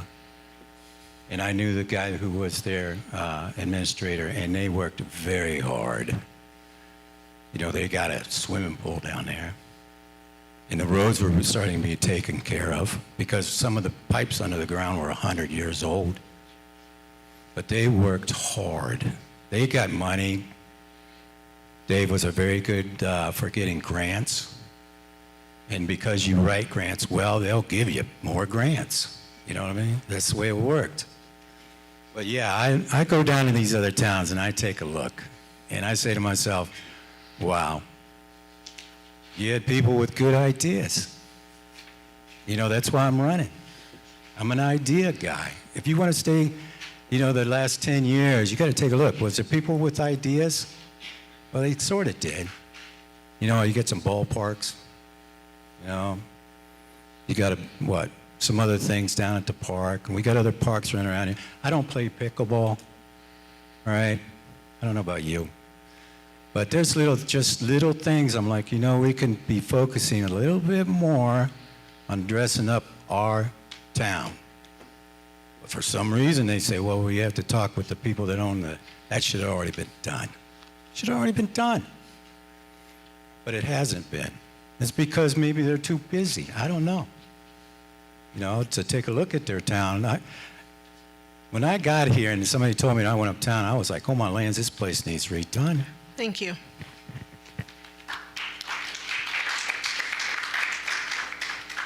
I'd imagine this question was aimed at me. I think 16 years ago, I think Mayor Fallett ran on a campaign, let's elect a working mayor for a change. And I'm here to say, let's elect a working mayor for a change. Somebody who is in the peak of their working years, who is connected, who has energy, enthusiasm, and is ready to take the job and run. I don't think it's healthy if our society says only retirees and millionaires should serve in these positions. Because in essence, what the question is getting at is, should it only be somebody who has unlimited time and is retired serve in this position? My answer is no.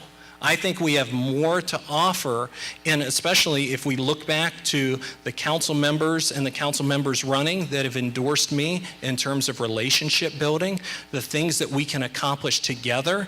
You will not see on my postcard things that we achieved as a city and taking credit for them myself. It is all of us. It is working together. It is those leadership skills, communication skills. I know the Herald closed, but 8 years ago I started a Facebook page where we could communicate basically good things happening in the community.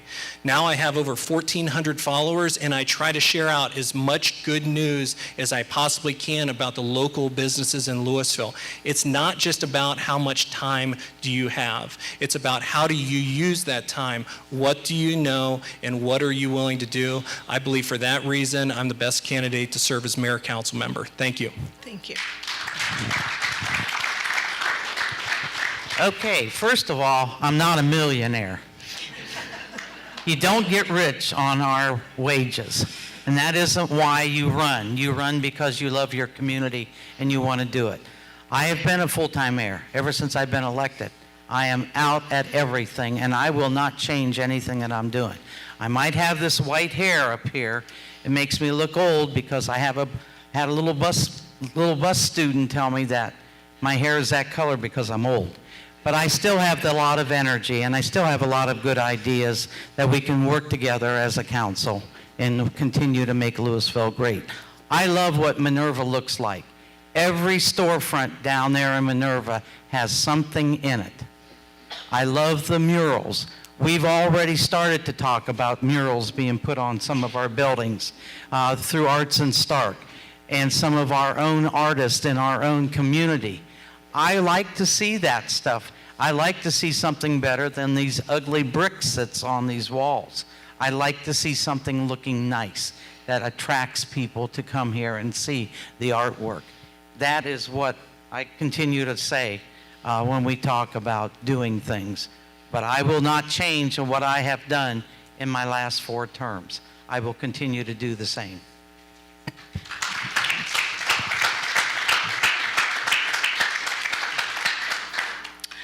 That concludes our question and answer session. I just want to thank all of the citizens that wrote in, that emailed in, that voicemailed in, that texted me with all of the questions. 100% of the questions that were asked by these citizens that wrote in or texted were from Louisville and from our citizens that are voting. None of them came directly from me. So thank you to everyone out there that wrote in, that texted in, and that emailed. You really gave some wonderful questions. The last portion of this evening, I know we're going a little bit over the time, but I want to give each candidate time to have a 2-minute response and conclusion. We will start with Pat Fallett.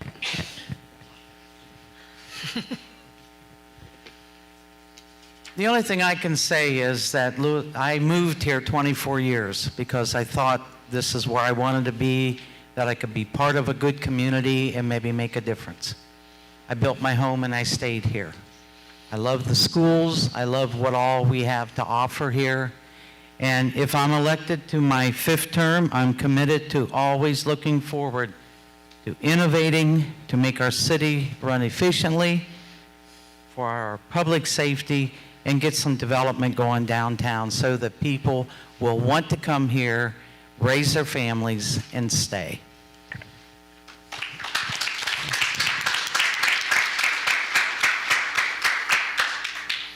I apologize for not writing everything that I've told you. It's just this, everything I've told you is from my heart, from my mind. There's things, you know, when I come back to Louisville, I wrote in the thing about how I always went down to D.C. and I would go down to the Washington's place and Jefferson's place. Very interesting. You need to go.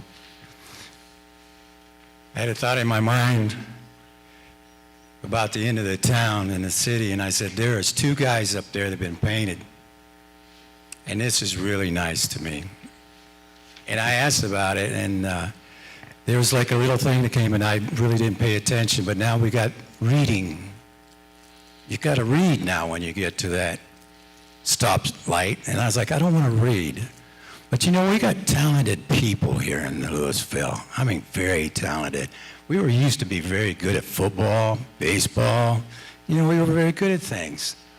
I heard we had a painter in town that's just beyond belief.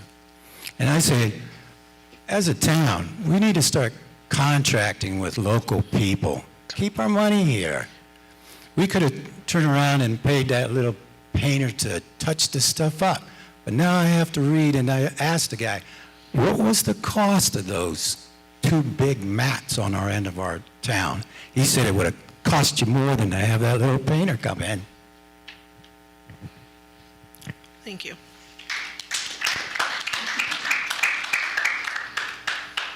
I will keep this short and sweet, even though I think I've missed my opportunity for bedtime tonight with the girls. Again, I'll end on a positive note. Regardless how this election goes, my family has roots here. I will be cheering on the city of Louisville, whether it's in the office of the mayor council member position or as a citizen. I think the future in Louisville is bright.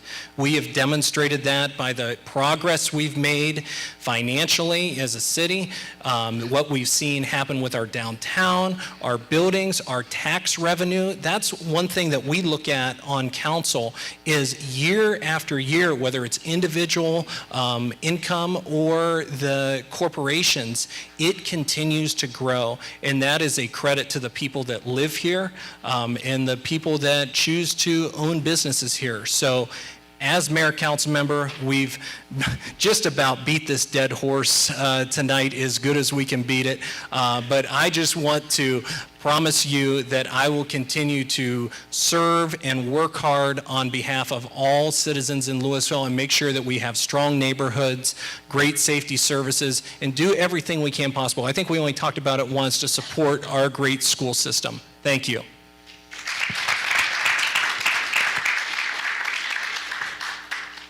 Well, I would also like to thank Cindy, for one, and Spotlight Media for putting this on, because really without events like this, it really is just a popularity contest in who puts the most signs out. And that's not what we want to elect our local elected officials, or quite frankly, at any level.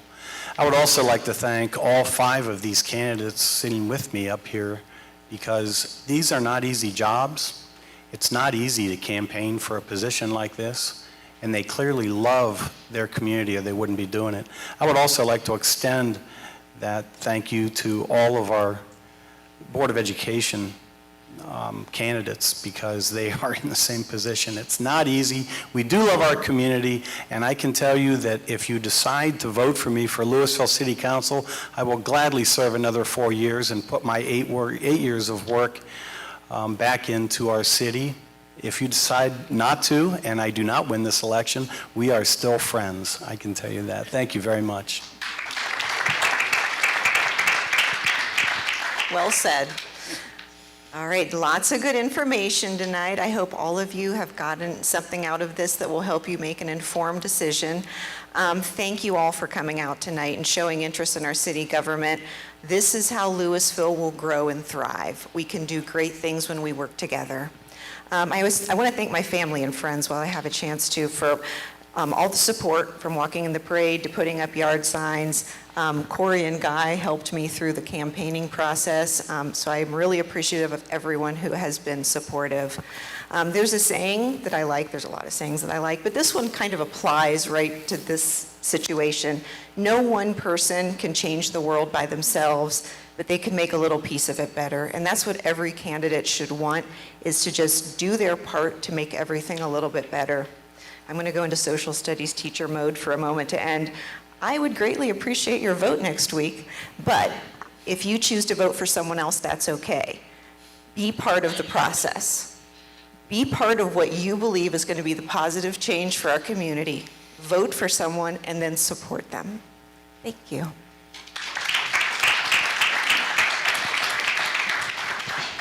Hi, thanks everybody. I just want to say that we are all a team. Those of us in council, Joni, Micah, Corey, Mayor Fallett, we're all one, we're a team. And we're also a team sitting up here together trying to get your vote. I'm glad to see this turnout. This means a lot. It means a lot to all of us up there, I'm sure, because, you know, we have many council meetings where there's 1 or 2 people in the crowd and that's it. So this is really nice to see you all here. And I just want to thank you all and tell you all to vote for me. Thanks. I would just like to bring Katie Russell up of the Louisville High School Speech and Debate Team program, actually. They have been a program for over 100 years. And it is my firm belief that without investing in our youth and without making our youth be involved, well, not making them, but having our youth be involved, inviting them to things like this, involving them in council, involving them in politics, that we can't sustain a community. We can't have a community unless more people are coming into it that are young and want to have those kind of ideas and have input in the community. And Katie Russell does an amazing job at doing exactly that. And so I will be quiet and let her talk. Well, I know you all are about ready to call it an evening, so I will keep it short. But just as Cindy said, my name is Katie Russell. I am a born and raised Louisvillian, graduated from Louisville, and it's been my honor and passion for the last 11 years to lead the Speech and Debate Team, a program that, while I was a student at high school in Louisville, meant so much to me. And if you aren't familiar, Louisville Speech and Debate is a program that includes writing, acting, advocacy, critical thinking, a variety of skills that are so vital to our students. And honestly, the program involves some of the brightest and most creative kids at the high school, as some of them showed themselves tonight. And we have a lot to be excited about here in Louisville. I'm excited that you guys are here being involved in this process. There's a lot going on at the high school. Our football team is headed to the playoffs. Our bands just got a superior rating for the 20th some umpteen year. They're incredible. But we should also be pretty excited about our speech and debate team. For the last decade, we've had state finalists, standouts at the national tournament, a national champion in 2024. And beyond that, like Cindy said, we're celebrating our 100 years. So that impacts probably some of you in this room, people you know, people you graduated with, people whose businesses you are supporting here in the community. And we are very excited about celebrating that, and we hope that you are too.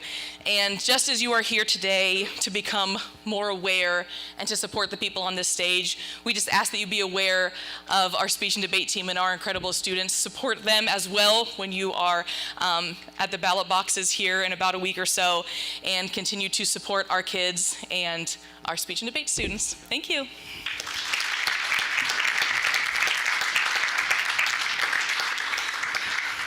I would be remiss if I don't thank everyone that helped with this evening and pulling it together. Joanne Hepner helped moderate the time, and Gianna Fisher helped with the cue cards of the timing. Mia Pope assisted in doing the registration and check-in of the event. And of course, we couldn't have any of the live streaming without the amazing efforts and talent of Rob Johnson in the back. Thank you so much. He's always the hidden brains behind the operation, right? But again, Louisville neighbors, thank you for supporting this event and sponsoring it. And thank you to each and every single candidate. It takes a lot of guts and determination and grit to put your name out there, to have your name on the signs, to be berated by questions, to be asked by numerous citizens about what is your stance on this or that, and to be constantly in the spotlight. If it was not for brave individuals like this, we wouldn't have a democracy that we have, right? So I appreciate your effort and your all of the talents that is sitting up on this stage. They're every single candidate is amazing in their own right. Thank you. With that, I conclude the evening. If you would like to donate anything, donate to the Speech and Debate Club. They have a flyer on the back, in the back area. Also, there's information in the back regarding the issues that are on the ballot for tax levies. If you are interested in information, I have invited both for and against the tax levies. There's papers out there in the back. Thank you.